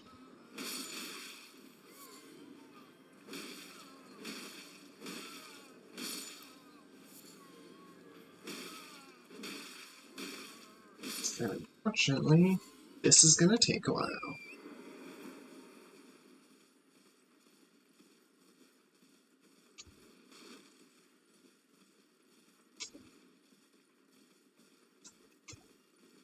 So you get 387 runes per sweep of all of them. And I've done this grinding before, different character. Because I just really like these weapons, and I think it goes really well with the outfit that I'm currently wearing in-game. And, I think by the end I had 12,000 runes. Lift.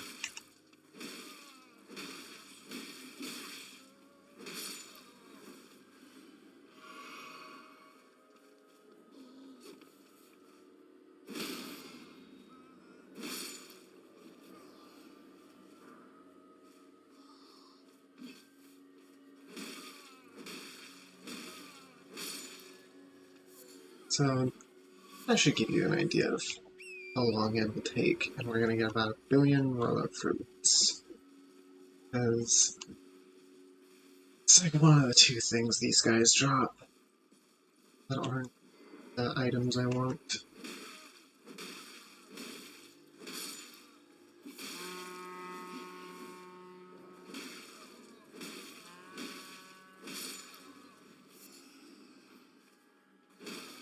I think regardless of which one you kill, it's 43 runes. So even if you're only killing the ones that drop weapons, like, the fact that it takes so long is gonna add up. Could go grab the Mariah's helm, but that's a lot. Well, actually not at this point. I already left the Altus Plateau. If I hadn't left the Altus Plateau, could have gone Mariah's helm, which would have just item discovery at least a little bit. I'm not sure it's super worth it though, because it's just gonna make them drop more of those things.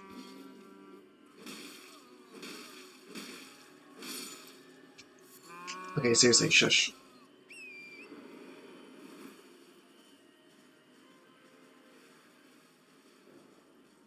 And hey, I get golden runes every once in a while. That's nice. Ow.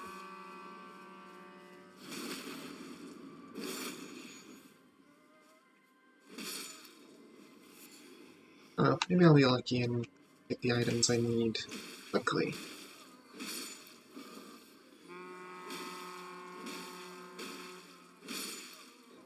Yeah, seriously. You do not need to blow your horns. You're the only ones that can hear you. Why are they? I put the horn blowers near tiny groups like that. Like, I would understand if it was, oh, like in, Stormveil the Castle, some of them will, some of the Exile Knights will blow a horn. I understand that, because, like, they're in a castle, and it actually does alert quite a few of them. But you're only serving to alert each other.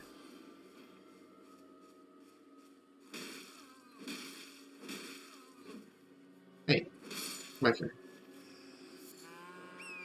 Yeah, I don't care. So, it's find out. So we had 387 because I killed ones that I didn't really need to kill. I consider the mage in the other group necessary to kill.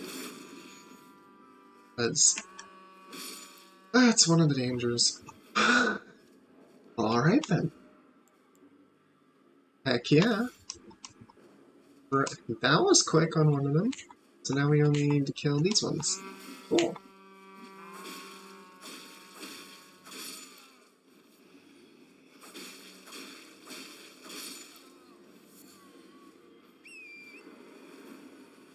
Oh, that was so quick. I am so happy about that.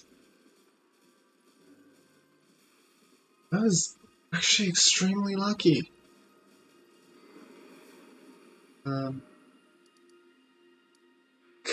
Because is actually something that I want to put on it anyway. I might as well go and get Ash of War that I need.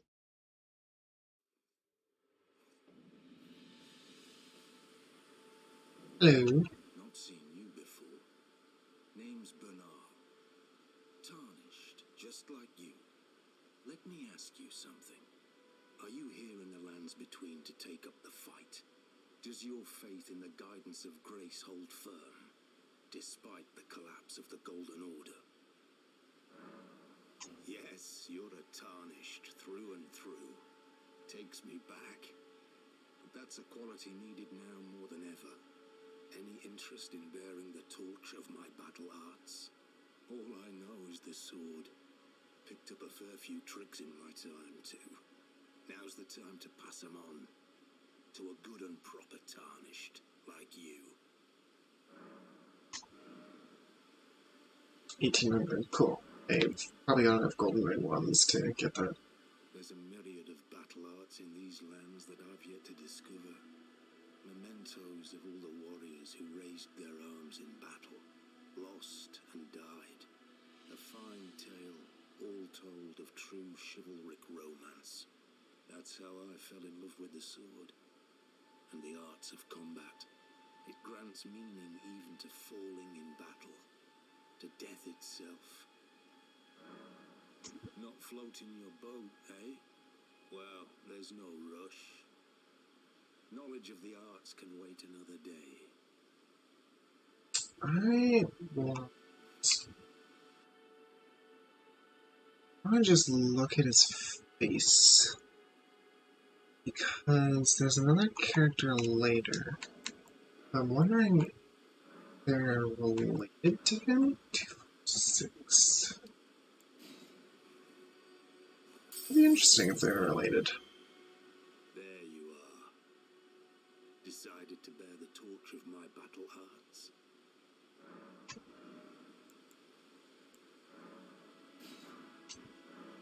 Well, until we meet again. The wind on my cloak is being weird.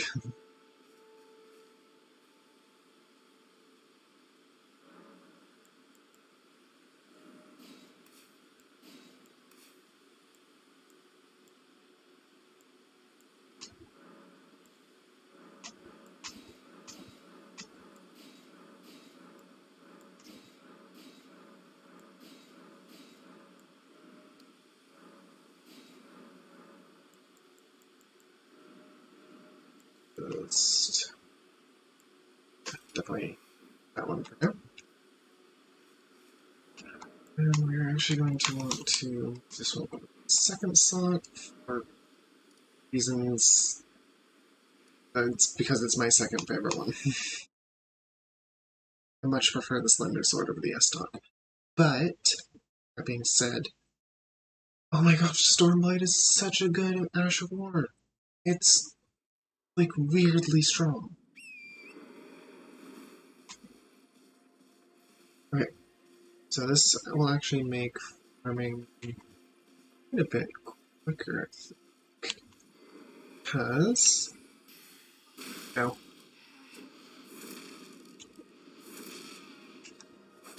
Well, you're not that much quicker.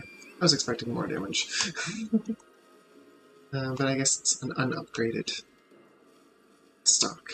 and I don't have really high stats like on my other character. Or on the character that I had originally done this with, which I have originally deleted because I have such a like ADD style of playing these games. Probably because I have ADD, you know. So we're only going to be killing 3 of them at a time per run. Because we only want the Slender Sword now.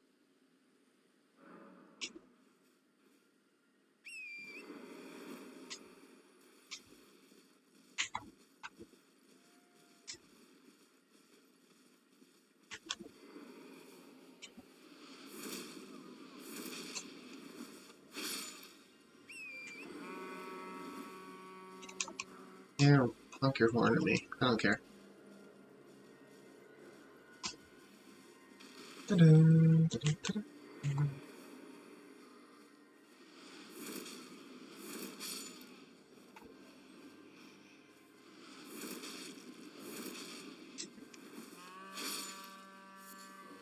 I think Stormblade has more to do with the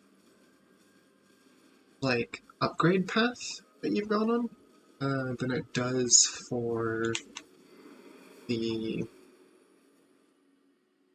or it has more to do with the plus of your weapon than it does with your stats, if I'm not mistaken. Same with a lot of those types of Ashes of War. They scale mainly with the weapon's actual upgrades.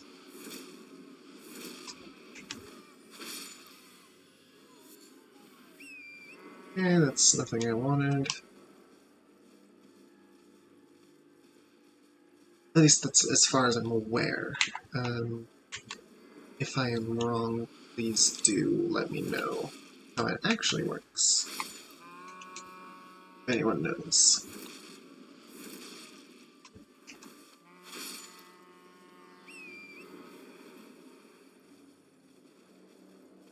We're doing like, what, 94 damage if we're not surprising the enemy right now, so quick way to test it is next time I have enough runes to level up, we'll see if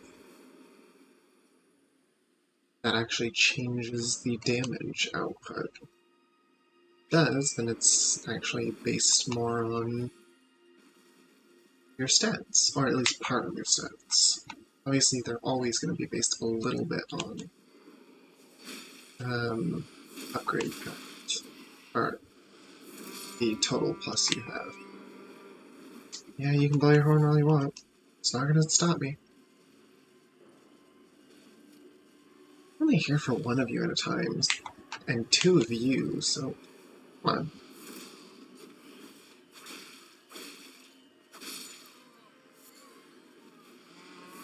Stop whining.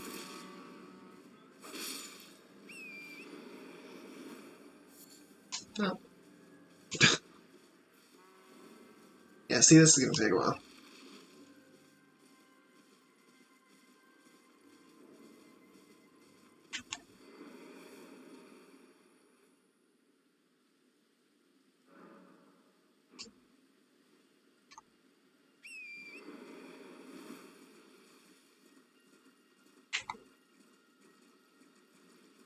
It's going to take quite a while, actually, to get the 2 weapons that I want, or I guess the 1 weapon that I want now.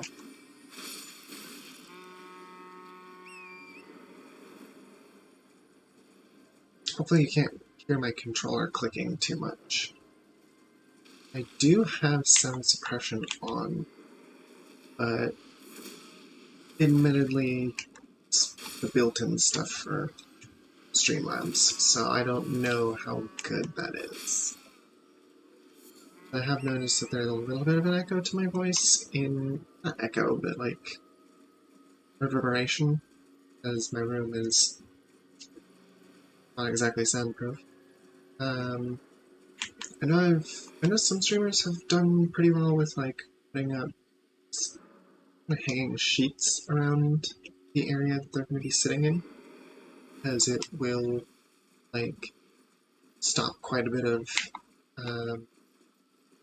sound reverberation, but really? But that would involve me poking holes in my ceiling, which not sure how well that would work.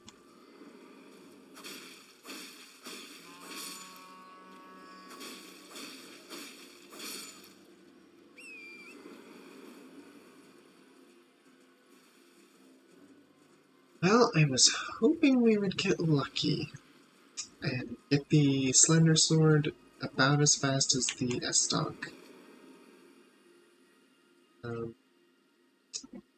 Seeming like no, not gonna happen.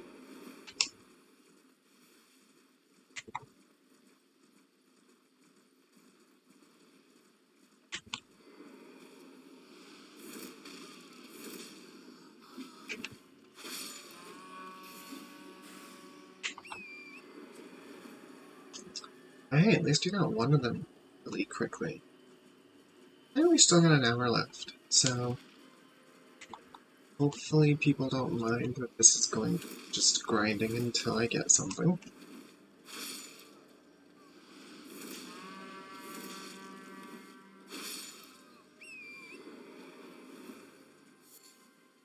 And once I get it, I'm actually just going to be trying to level up a little bit. And then taking on Target. Oh, let's see if that's being picked up. Oh, good. Glad my sound suppression is working for that, at least. Because neighbors decided to mow the lawn. It's gonna go for bigger.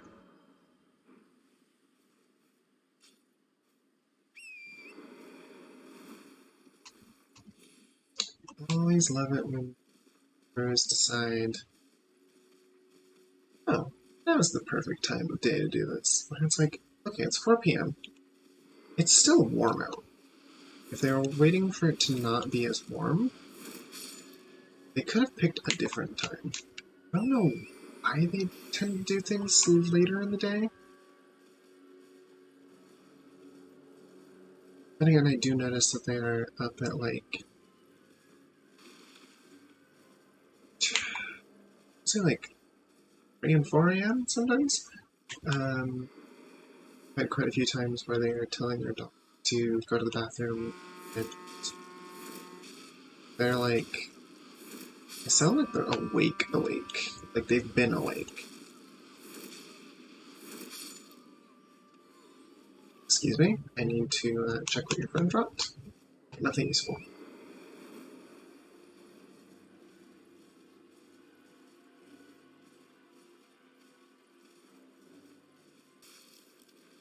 It's funny, my actual game is showing a little bit of lag, but looking down at my OBS, I am noticing it's relatively smooth in comparison.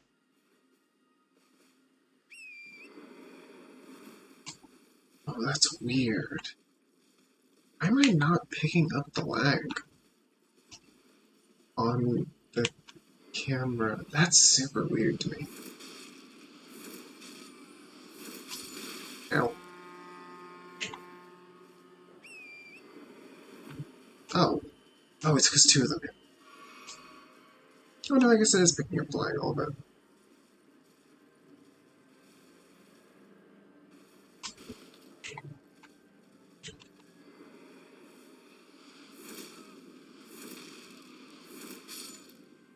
Oh, you do not need to blow your horns.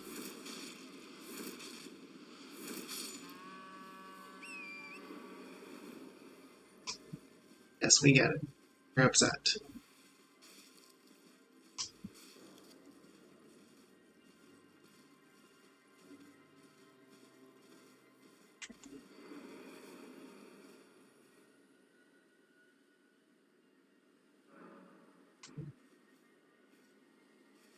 been watching quite a few challenge runs of this game.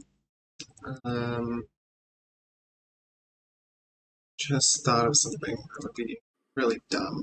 Like, it wouldn't be a good challenge run. It would probably actually be kind of terrible. But I noticed that there is, like, 5-second delay. Yeah, probably like 5-second delay on the actual, like, live stream. And my brain was just like, what if a challenge run? But you can only look at that screen. It's like, no, that would be terrible. It would not only be terrible, but potentially not doable.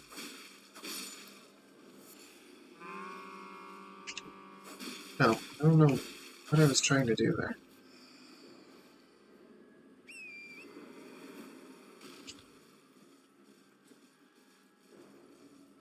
I don't know why I was hitting the Y button. It's like, I'm gonna check my inventory, or my rune count right now.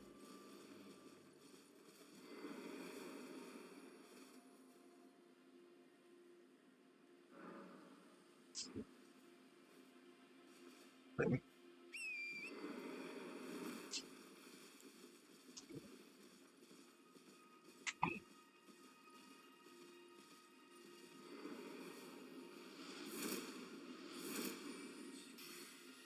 one. There we go. I've noticed that the game's actually pretty forgiving with the iframes. Because I think your iframes actually start just slightly before the roll happens. Let's see how many hits this will take. 2, 3. Okay, about the same.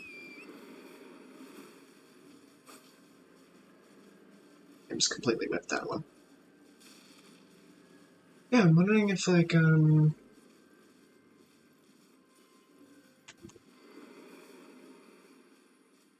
what lost my train of thought. I don't even remember what I was saying.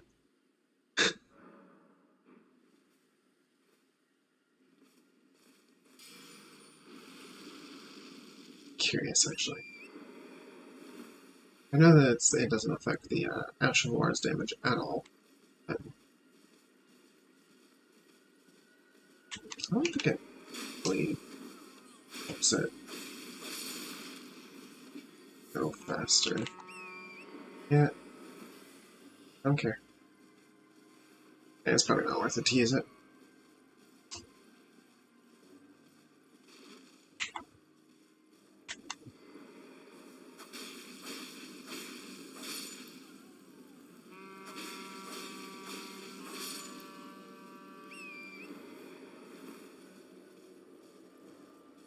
Yeah, this is the idea for build, is that Stormblade is our ranged option, unquote ranged. It's very short range.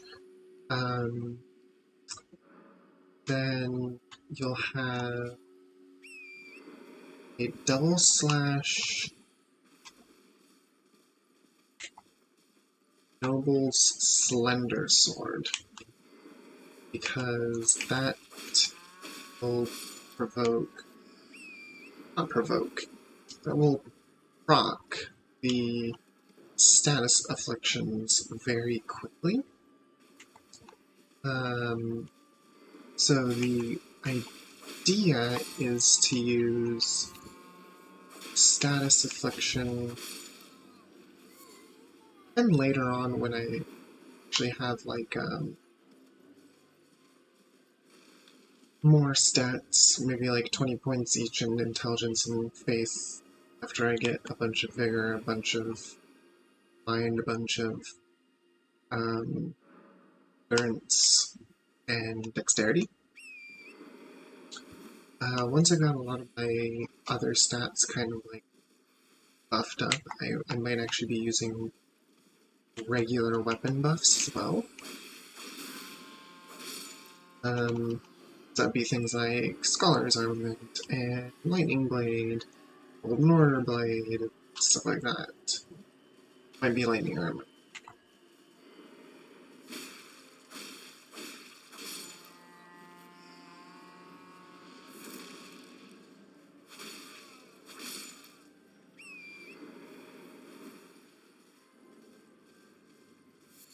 Actually, curious thought. I wonder if I can put double slash on this weapon. It might be actually a lot quicker. Check. Because it does have a slash move. No, you cannot. I actually probably should have known that when I saw that screen earlier. But, oh.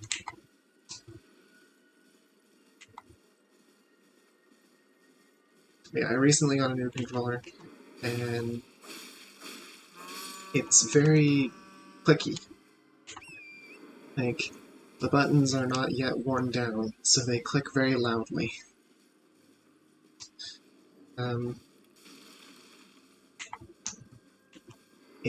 It actually took me a little bit of playing to kind of get used to the fact that they were crisp and had a little bit of, like, resistance to them when you actually tried to, like, right bumper, right trigger, left bumper, left trigger, stuff like that. And, like, right and left analog stick. The analog sticks also seem a little bit more, like, a little less smooth, because they have a tiny bit of resistance to them. So they're not like my old analog sticks, which are basically so worn down that everything is smooth, and I got so used to having, because one of them would just drift constantly, I got so used to having to correct that I find myself starting to try to correct every once in a while. Because I used to have to, like, constantly push back, I think, in this direction to get it, like, recentered and to make it stop looking in the wrong direction.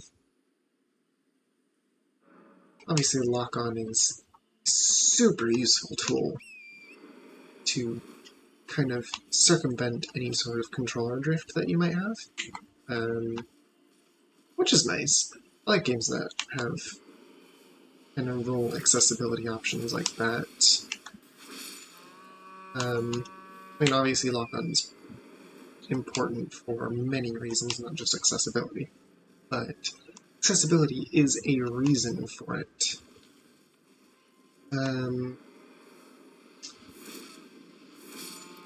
If I don't get the weapon before this video ends, I will be still doing grinding off stream. I've got 50 minutes left, but well, you've seen that it's been taking almost 30 or 40 to try and get this second weapon. I'll be doing the grinding off stream, and I'll end this stream by showing my stats, and begin the next one by also showing my stats. That way, there's no, like, you can see what I did to level up. Give it. Oh. Whew, that was close.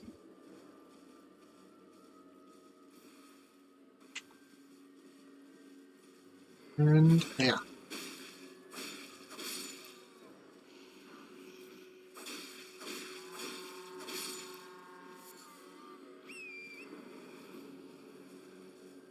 Wait for me to fully wear down this controller too. Although the other one took like years to actually manage to wear down, so who knows. Probably will take a while.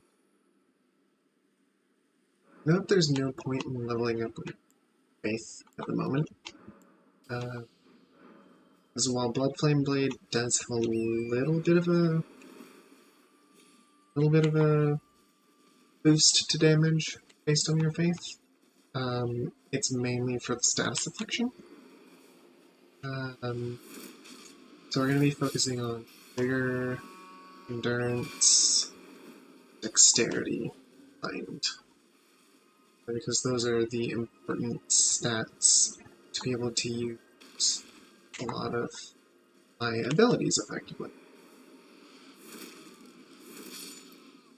And yeah, I'm not changing this character's armor at all.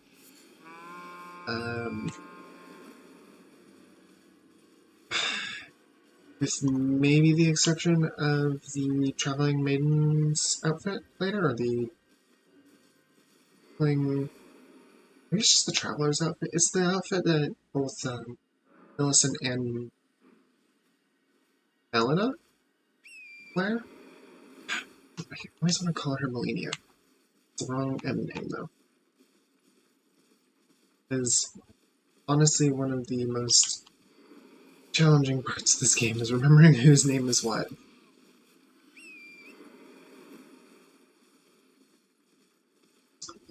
But yeah, this is going to be the game until we find Margit.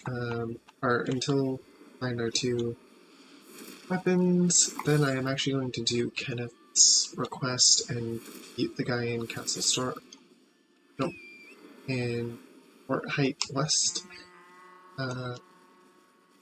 Mainly because Bloody Slash will actually be useful later. It's going to be useful. I guess I have Blood Flame Blades. It's not going to be that useful. I think Kenneth's quest is important to do at some point, so who knows? We might do that. We might not.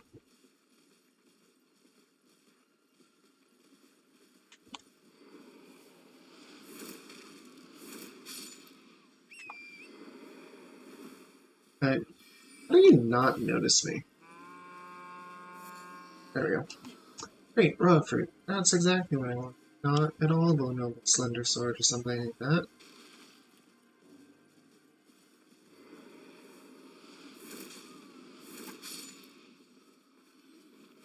Oh, more rune fragments. And more rune fragments. Great. Okay. I just have to be patient. Honestly, the main challenge here is trying to figure out what to even talk about into the empty air.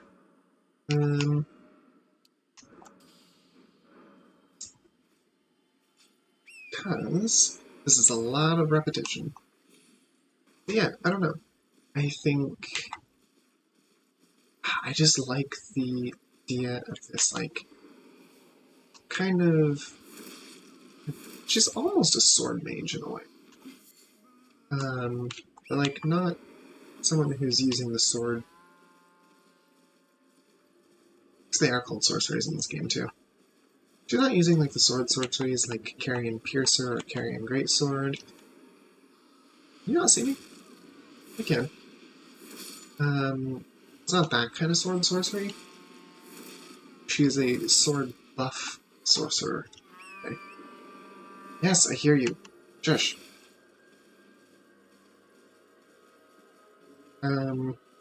And it gives you some versatility in the build too, because later on, if you actually start pumping your intelligence and faith, you can start to increase your like actual. You can start to increase your like actual damage output with the things like lightning armament, for example. And I don't know. I just like that. I just like the versatility of being able to just buff this otherwise pretty mundane weapon. Stormblade is also really good. It's legitimately one of my favorite Church of Vows in this game. Which is saying something because there's quite a few good ones. I would say Double Slash is also pretty good. At first I didn't think it was very good, but then I learned because I forgot to read it the first time I saw it. I was just like, oh, double slash, cool. See what it does. Clicked it once. It does 2 slashes. Great, double slash. It has follow-up attacks. It's just, it's Rivers of Blood weapon art, but without the Rivers of Blood overpowered bullshit.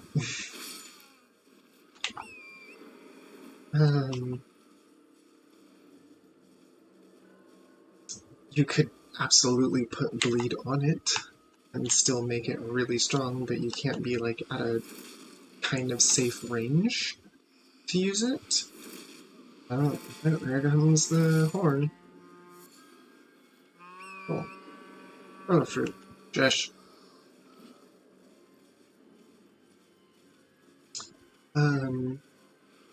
Honestly, like, okay, I get the whole, like, oh, why do you use overpowered weapons like Rivers of Blood and Moonveil, but at the same time, let people play how they want. It's no less legitimate, quote-unquote, to beat a boss with, like, really cool abilities.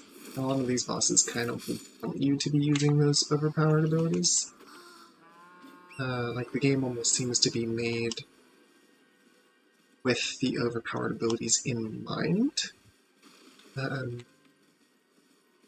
But for some people, it seems like melee only, no summons, no quote-unquote OP abilities, no magic, is the only quote-unquote legitimate way to beat the game, and if you beat it in any other way, you're a casual, which I've never agreed with. That's just gatekeeping. It's just rude. Like, there's no good reason for it. If you want to beat the game in that way, go for it. Enjoy yourself by doing that. But you can't look at other people and go, well, you obviously didn't beat the game in a legitimate way because you didn't do XYZ things and you used ABC things, and it's like,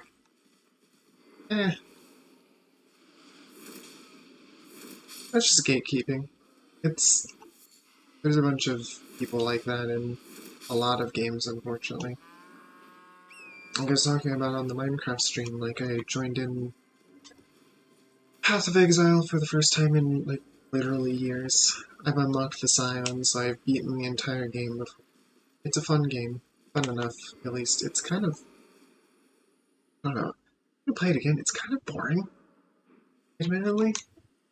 But the whole world chat is going off about how, like, they're calling all women prostitutes because,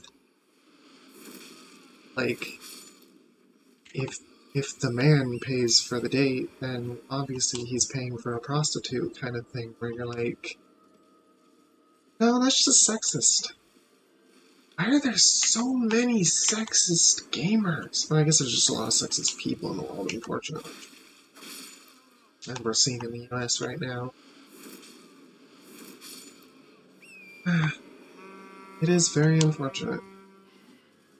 And I can only hope it will get better, but unfortunately it looks like it's going to get a lot worse before it gets better. So, we're going to try not to talk about politics and stuff like that here too often. I will say anyone who's anti-LGBT, anti-women, anything like that, probably shouldn't be watching my content. I mean, if you want to give me money, sure, but you're supporting an LGBT woman, so, you know. I guess thanks for being a hypocrite if you do that, but, like, I don't know. I like to be pretty upfront about that. It's like, I see people talking about or glorifying kind of formal stuff. You know, and make sure that they're not allowed to comment anymore. Like, it's not cool. Don't do it.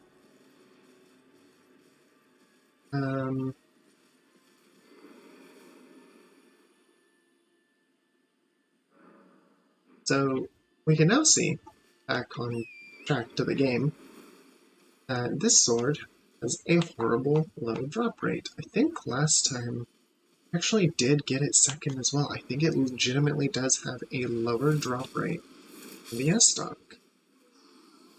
Yeah, okay. Like, I don't know what it is, but it does seem like the S-Stock always drops first, although last time it was not nearly that early. I got it, like, maybe 20 kills before the Slender Sword. I kind of wasted that FP on an enemy who had, like, 3 health left. But whatever. The S-Stock is definitely a quicker drop usually, but that also could just be confirmation bias, obviously. So I guess it's not definite. It's been definite in my experience that it's been a quicker drop. But whether or not that is just anecdotal evidence, confirmation bias, I'm not sure. No. Trying to stab me. More golden runes. On the right side, it seems like a lot of people have died in this area, because those golden runes are definitely coming from player deaths. They're like the equivalent of vagrants from Dark Souls 1. I don't think 2 or 3 or Bloodborne had a similar mechanic, but I could be wrong. Because I don't recall them having a similar mechanic. I mean, to be fair, I've only played 1, 2, and Elden Ring. I've watched all of them. I've watched Sekiro 2, not really that interested in it. Plus I don't have PlayStation, which is why I've never played Bloodborne. Otherwise I would have played that one. But, like in Dark Souls 1, there were vagrants, which are a super rare thing to happen. And it's supposed to be like if someone has died with certain items in their inventory and lost it, or died with certain amounts of things and lost it, get it. I think it's specifically like humanity in Dark Souls 1, not so much souls. And in this game, it seems like, because I know that the skulls are from if a character has died in someone else's world, and the cow skulls, I think, are when Torrent dies. I guess it's not a cow, it's Torrent skulls. But I think those other skulls are from Torrent dies. That one I'm not sure of, but I have a hunch. If I notice one of those types of skulls, I will put it out. But otherwise, if you die, you definitely leave one of those skulls in someone else's world. And I think if you die and maybe lose your runes, or if you have a certain amount of runes on you when you die, you leave one of the glowy skulls, which leaves like one of the golden rune ones. I don't know what specifically causes it, and I'm sure that it will be figured out, I don't know, probably in a few months with this community. It'll just be a matter of time before I start seeing videos from like Illusory Wall or Zilly the Witch, who's like, yes, this is how this mechanic actually works. for now they seem to have been focusing on more interesting things, and Zully specifically has been pointing out really messy glitches that have then been being fixed in patches. I kind of wonder if it's partially from her, like, because she's been pointing out the glitches have been getting fixed. And if that is the case, I'm really impressed. One cool thing about Elden Ring is that it is currently updating and fixing things and balancing things retroactively. Recently there was a video by Illusory Wall talking about how the map has actually changed, or the maps in general. Caelid has had the least changes, but, well, I guess other than Leyndell. I think Leyndell has had like 0 changes to its map, like on the map screen, not like to its actual geometry.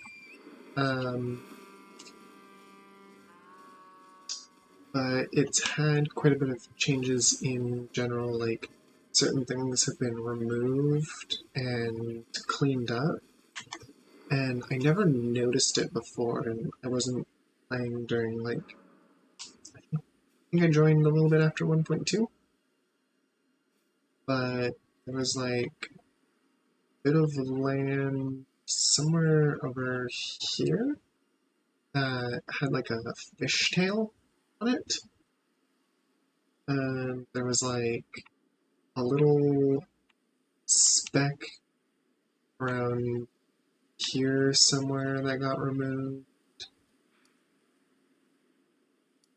This area up here apparently was not colored red. Swamp of Aeonia in here, which you can't see because I don't actually have it, is like originally more circular, and I actually do remember that one. Because I do remember like, oh, something feels like it's changed here, but I can't quite tell what. Turns out it was because Swamp of Aeonia had changed from circular to more like an X shape, which is its like actual shape in the game. So it just got more accurate, really. Which I like. Like they've been making the maps more accurate, they've been moving structures that are in the wrong spots on the map to be more correct, like Castle Sol and Consecrated Snowfields. No, in the Mountaintops of the Giants. Originally, if you had placed the beacon on like one of the towers, it would be like in the center of the castle itself. Whereas now, it lines up more properly. The Halig tree is also a pretty big one, where it was like, originally a lot of it was kind of just randomly placed, and it looked like there was land beneath it on the map. Now it is much more cleaned up. Those are just the ones I remember. You should definitely watch Illusory Wall's video about it. It's Elden Ring Dissected number 3.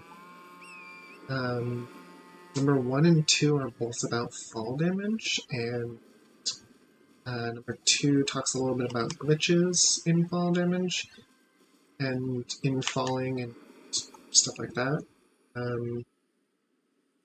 Zully the Witch talks about fall damage,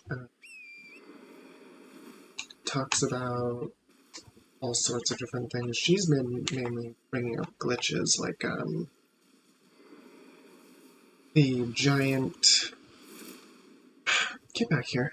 The giant blood dogs in the Writhe Blood Ruins and elsewhere used to do like...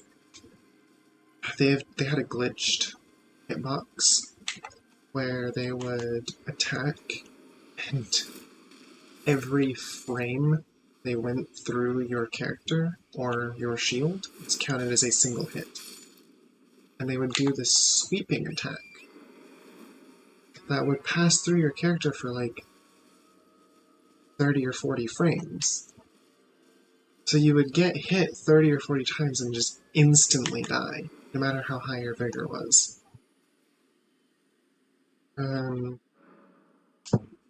Which, yeah, I'm glad that they finally fixed that. It did take them until I think 1.4 to fix that. That was one of the more egregious glitches. But it was kind of a funny glitch, admittedly, because I had actually had it happen to me. But I kind of couldn't be mad at it. I just kind of laughed when it happened because it was so ridiculous. It was just like, oh, the dog hit my shield and I'm dead. Because they proc bleed. But because they hit you technically like 30 times, proc bleed like 10 times. So you would go from full health through a 100% block shield to 0 health.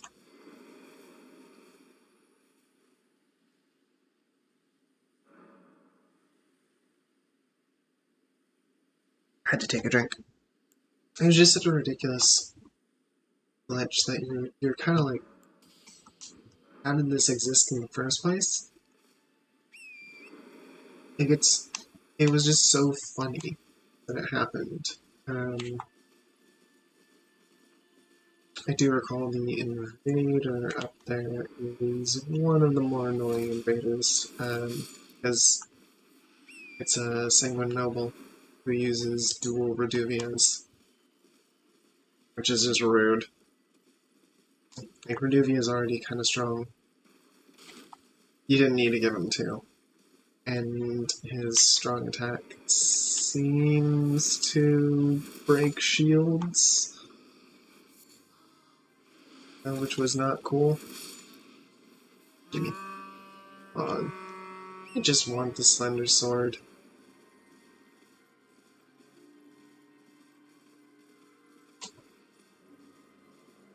Will I get it in the next 25 minutes?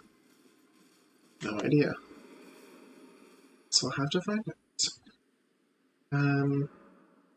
At some point, if I actually gain more subscribers, I may end up doing edited down videos to give more, like, concise experiences and skipping a lot of this grinding. I would have to learn video editing, though, is the thing. So, we'll see if that actually does happen. It would also... I would prefer to actually have people who are watching me and interested in my content before doing stuff like that too deep into this.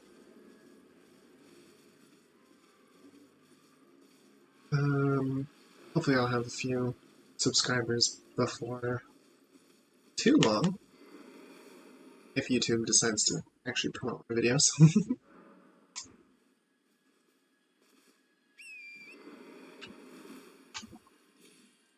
Hopefully you're all fine with a grinding stream if you are watching this as a VOD. I mean, my voice is decent enough for you to just enjoy listening to. I know that a lot of people put YouTube videos to go to sleep.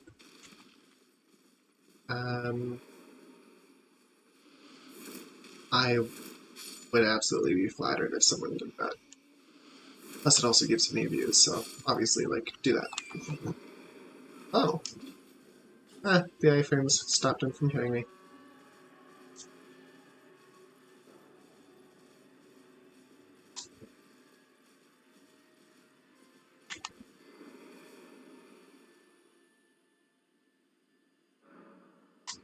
the Slender Sword has such a low drop rate. I actually do think it took like 4 hours the first time I did this, like, and tried to get the weapon. I think from start to getting the weapon, my character was like 4 hours old. But at least on the bright side, I do have. I am getting like levels out of this, so I'm going to be starting with at least something. Yeah, stop doing it. I'm not going to be starting full wrench for this playthrough, specifically because I think you can see all this stuff I'm getting. I'm gonna end up selling it too, because I don't use a lot of the consumables. I end up just selling the decently expensive ones to Hugh. I wanted to call him Lenegrast so bad, because I'm used to Dark Souls 2. Or Andre. But I want to... I'm going to end up selling a lot of this stuff to Hugh so that I can just get a few levels out of it. Like the golden runes, some of the greases. I don't really use those. I mean, I've got Blood Flame Blade and Poison Armament, so I'm not going to need the grease. I can just throw my weapon buffs on. I just want to go to 20 Vigor. That's a good spot to get to with Vigor. At least early game. Later game, probably... I think 40 is a good stopping point for Vigor, maybe 50 if you're really struggling. I plan on getting the... I haven't picked it up on accident yet.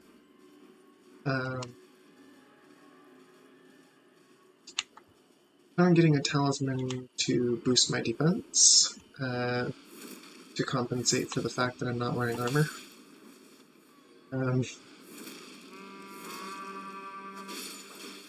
Shush, to compensate for the fact that I choose aesthetics over function, because I want my character to look pretty.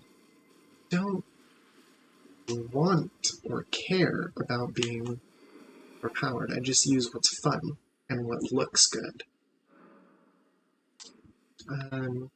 Although to give myself a little bit more of a challenge, when I do finally start to fight bosses and such, I am going to try and do most of it without any summons. If things start getting really difficult, like when or if I get to Alenia, depending on if I even keep streaming at that point, we're going to be probably needing spirit summons, because she is a little different. Radon is also one of the exceptions to my rule, where I don't use spirit summons for Radon, but I do use the NPC summons for him.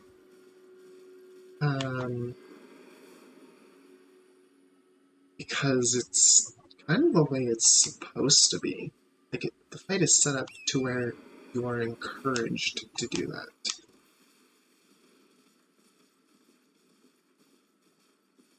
Other examples would be like, anytime summoning an NPC might give me extra dialogue, I will probably summon the NPC. No. Because, like, extra dialogue. I mean, come on. It's always better to have extra, like, understanding of what's going on. Extra lore. It's not. It really doesn't happen that often if you summon an NPC. But I do know of one example off the top of my head, which is Blythe. He has a fight that you can summon him for that gives him some dialogue. We'll actually get into the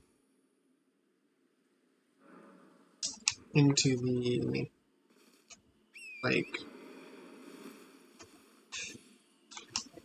I heard a noise and my brain just stopped. We'll actually get into like lore and gameplay at some point after the grinding. Essentially, it'll actually take until next stream because I might have to. It's looking more and more like I'm going to have to grind off stream, which isn't a big deal. I don't mind.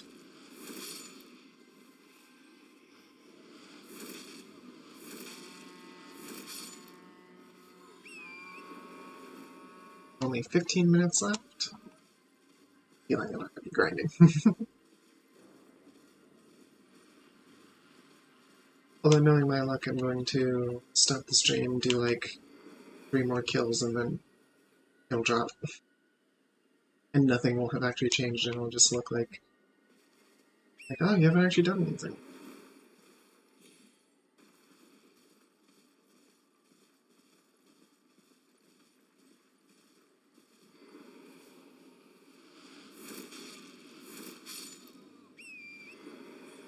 Thunder Sword?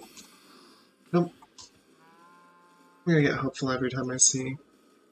Oh, I guess actually there is a way to tell if they're dropping something interesting or not. Because if... So, you can see right now he's got just a very basic white one. It means he's just dropping something you've seen before. Same with this one. If it has a more like purple-blue glow, from what I understand, that's when there's actually an item you have not yet seen. It's been dropped.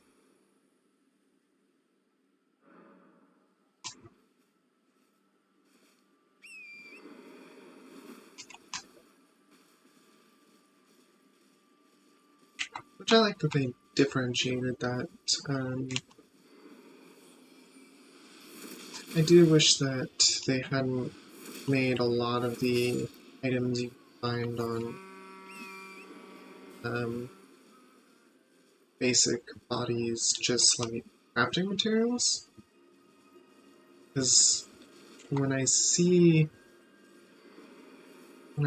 a shiny, I want it to be interesting. I don't want it to just be another crafting material. And even though I just said that, like, yeah, this means that it's an item I've seen before, I'm still going to check it every time. Because my brain is just a little bit paranoid about missing an item. It's like, what if that item you didn't pick up was actually the one you needed? Like, it's such a thing.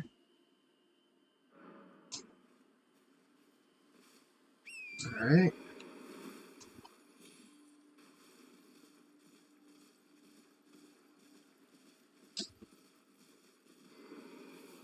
So, it's not really. There we go. Oh, I was expecting that to hit him. No.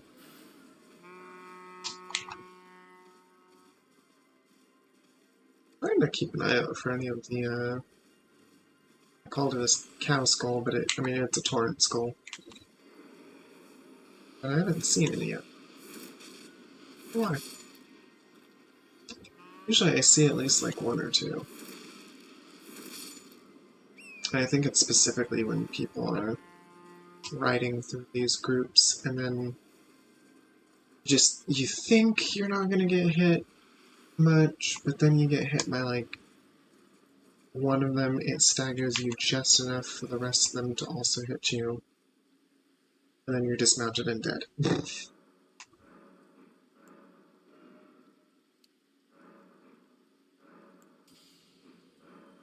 20 vigor, 15 mind.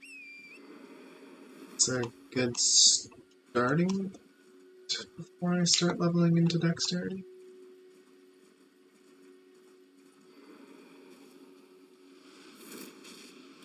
Who knows, maybe it's better to actually level dexterity, because it would help me kill them quicker, or something.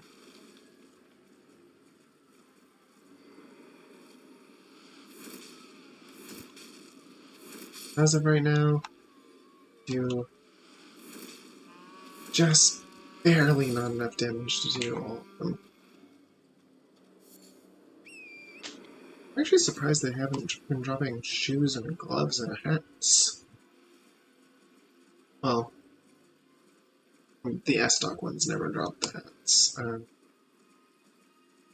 Would have expected it, but they didn't.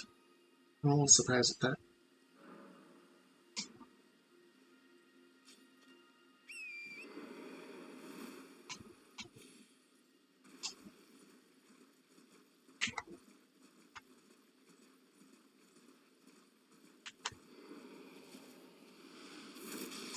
No.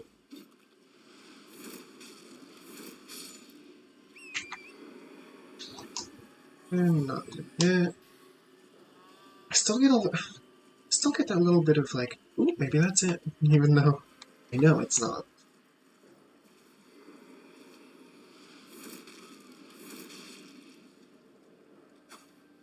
Okay. I wasn't expecting him to move.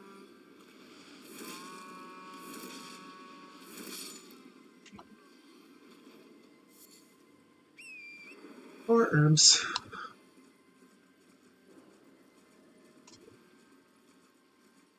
I am American. Can you tell? Because I say herbs instead of herbs. Also, I have like the most generic American accent possible for being in the Pacific Northwest. We don't really have a distinct accent. We're like the most generic American sounding accent possible. Personally, to me it sounds, get back here. It sounds a little bit like transatlantic, which is the kind of like accent that most newscasters will be using, and it's an accent that you train normally, but nah, it's just kind of how our accent is. Oh well, I got boots. It's not what I was looking for. I don't want your shoes, I want your sword.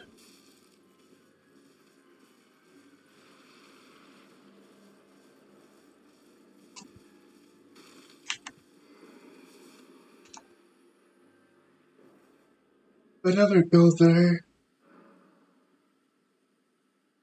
I really enjoyed was the Winged Scythe and Halo Scythe. Those two together, especially the Winged Scythe, that's such a fun moveset. Those two together are a very fun combo. You can't charge Storm... No, I don't think you can charge Stormblade.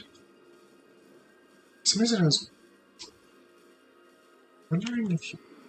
Okay. No, you definitely can't. You can kind of delay it, though. Maybe? Hold on. Maybe that's actually just the same exact amount of time. It just feels like you can delay it.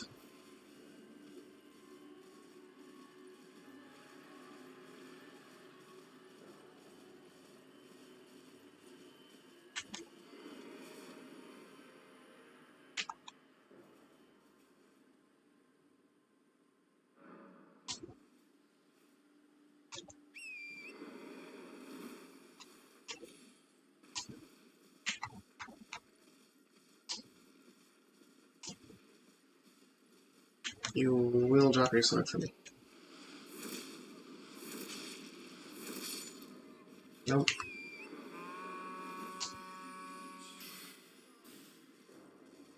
in the same way that bumping into them while you're rolling kind of staggers them back, I do wish that, like, bumping into them when you dash on your horse would stagger them back, too.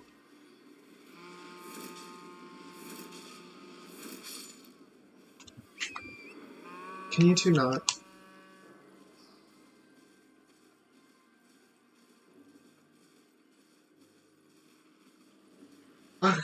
Well, actually, because we have this navy hood, we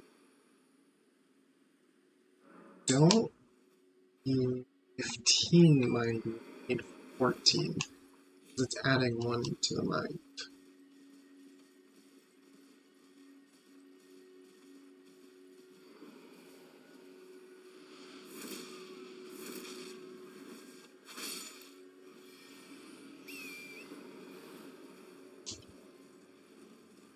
So we'll probably go to 14 before we start putting into dexterity.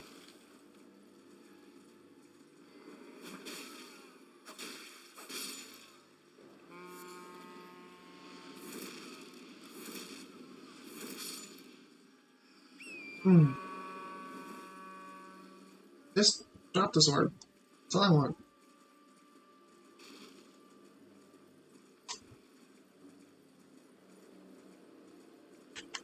I will stop killing you after you drop the sword. I hope this isn't the only place you can get the sword. You can get it from any of the One Ring nobles that wield that particular sword. So there's there's groups of them in Raya Lucaria Academy, but that requires being a boss, so no. There are groups of them in Limgrave, following the purse pulled by the 2 giants. There are groups of them out in... They're kind of all over the place. This is like one of the most generic areas. I think even the puppet ones down south of where we are able to drop the sword, which I find interesting.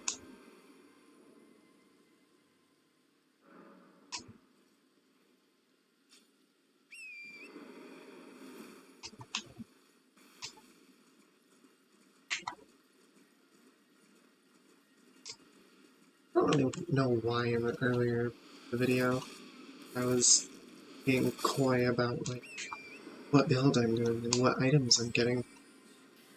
Oh, Chloe's cool. There we go. It's always important to grab those because an extra 200 runes is an extra 200 runes.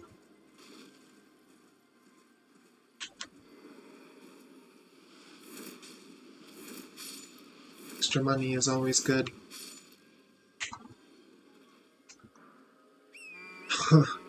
At least I'm gonna have a lot of clothes to sell.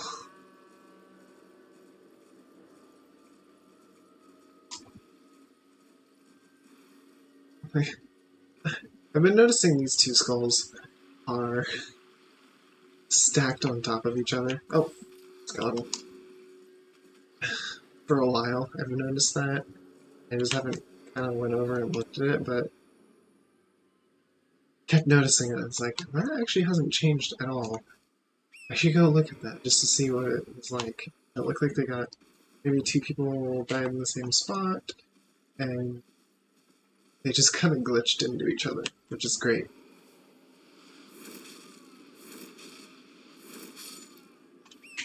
But no item. If I ever get the recording equipment to do Pokemon videos, I would gladly also do little runs of Pokemon and stuff like that on stream. Although I don't like using an emulator for that kind of stuff, so I'd much rather get the actual recording equipment and Honestly, the one I would want to do most is probably Pokemon X or Y because I've never played that. Played through about half of Ultra Sun, I think I have. And I've played pretty much every other series game except Arceus and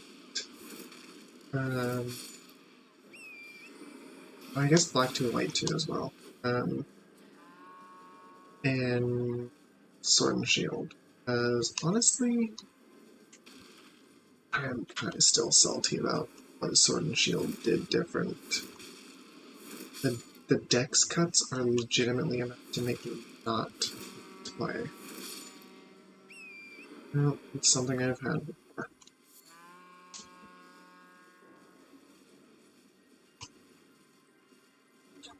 Well,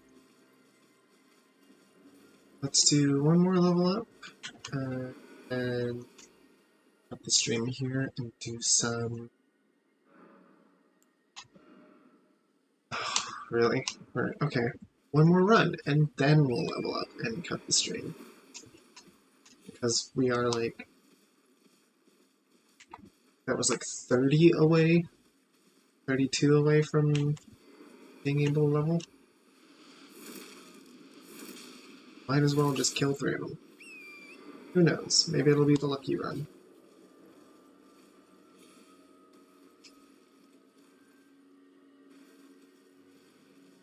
A lot of the times you find torrent skulls near cliffs because people have jumped off to their death.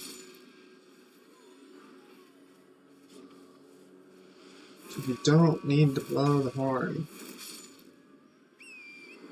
Where did I leave my runes?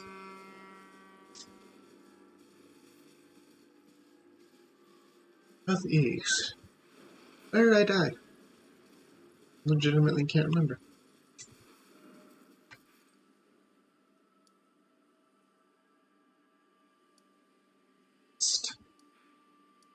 Probably over here somewhere.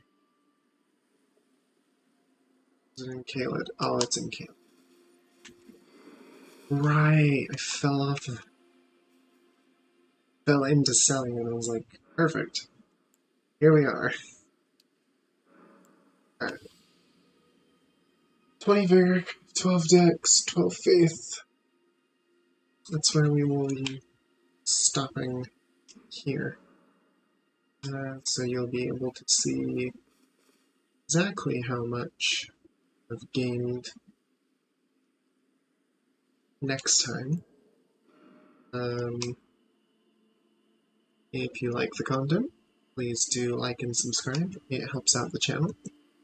And I stream on Mondays. Nope. Yes, Mondays and Wednesdays from 2 p.m. to 5 p.m. Pacific time. So if you're ever wanting to hang out and chat on the stream, feel free. Have a great day, everyone. Bye.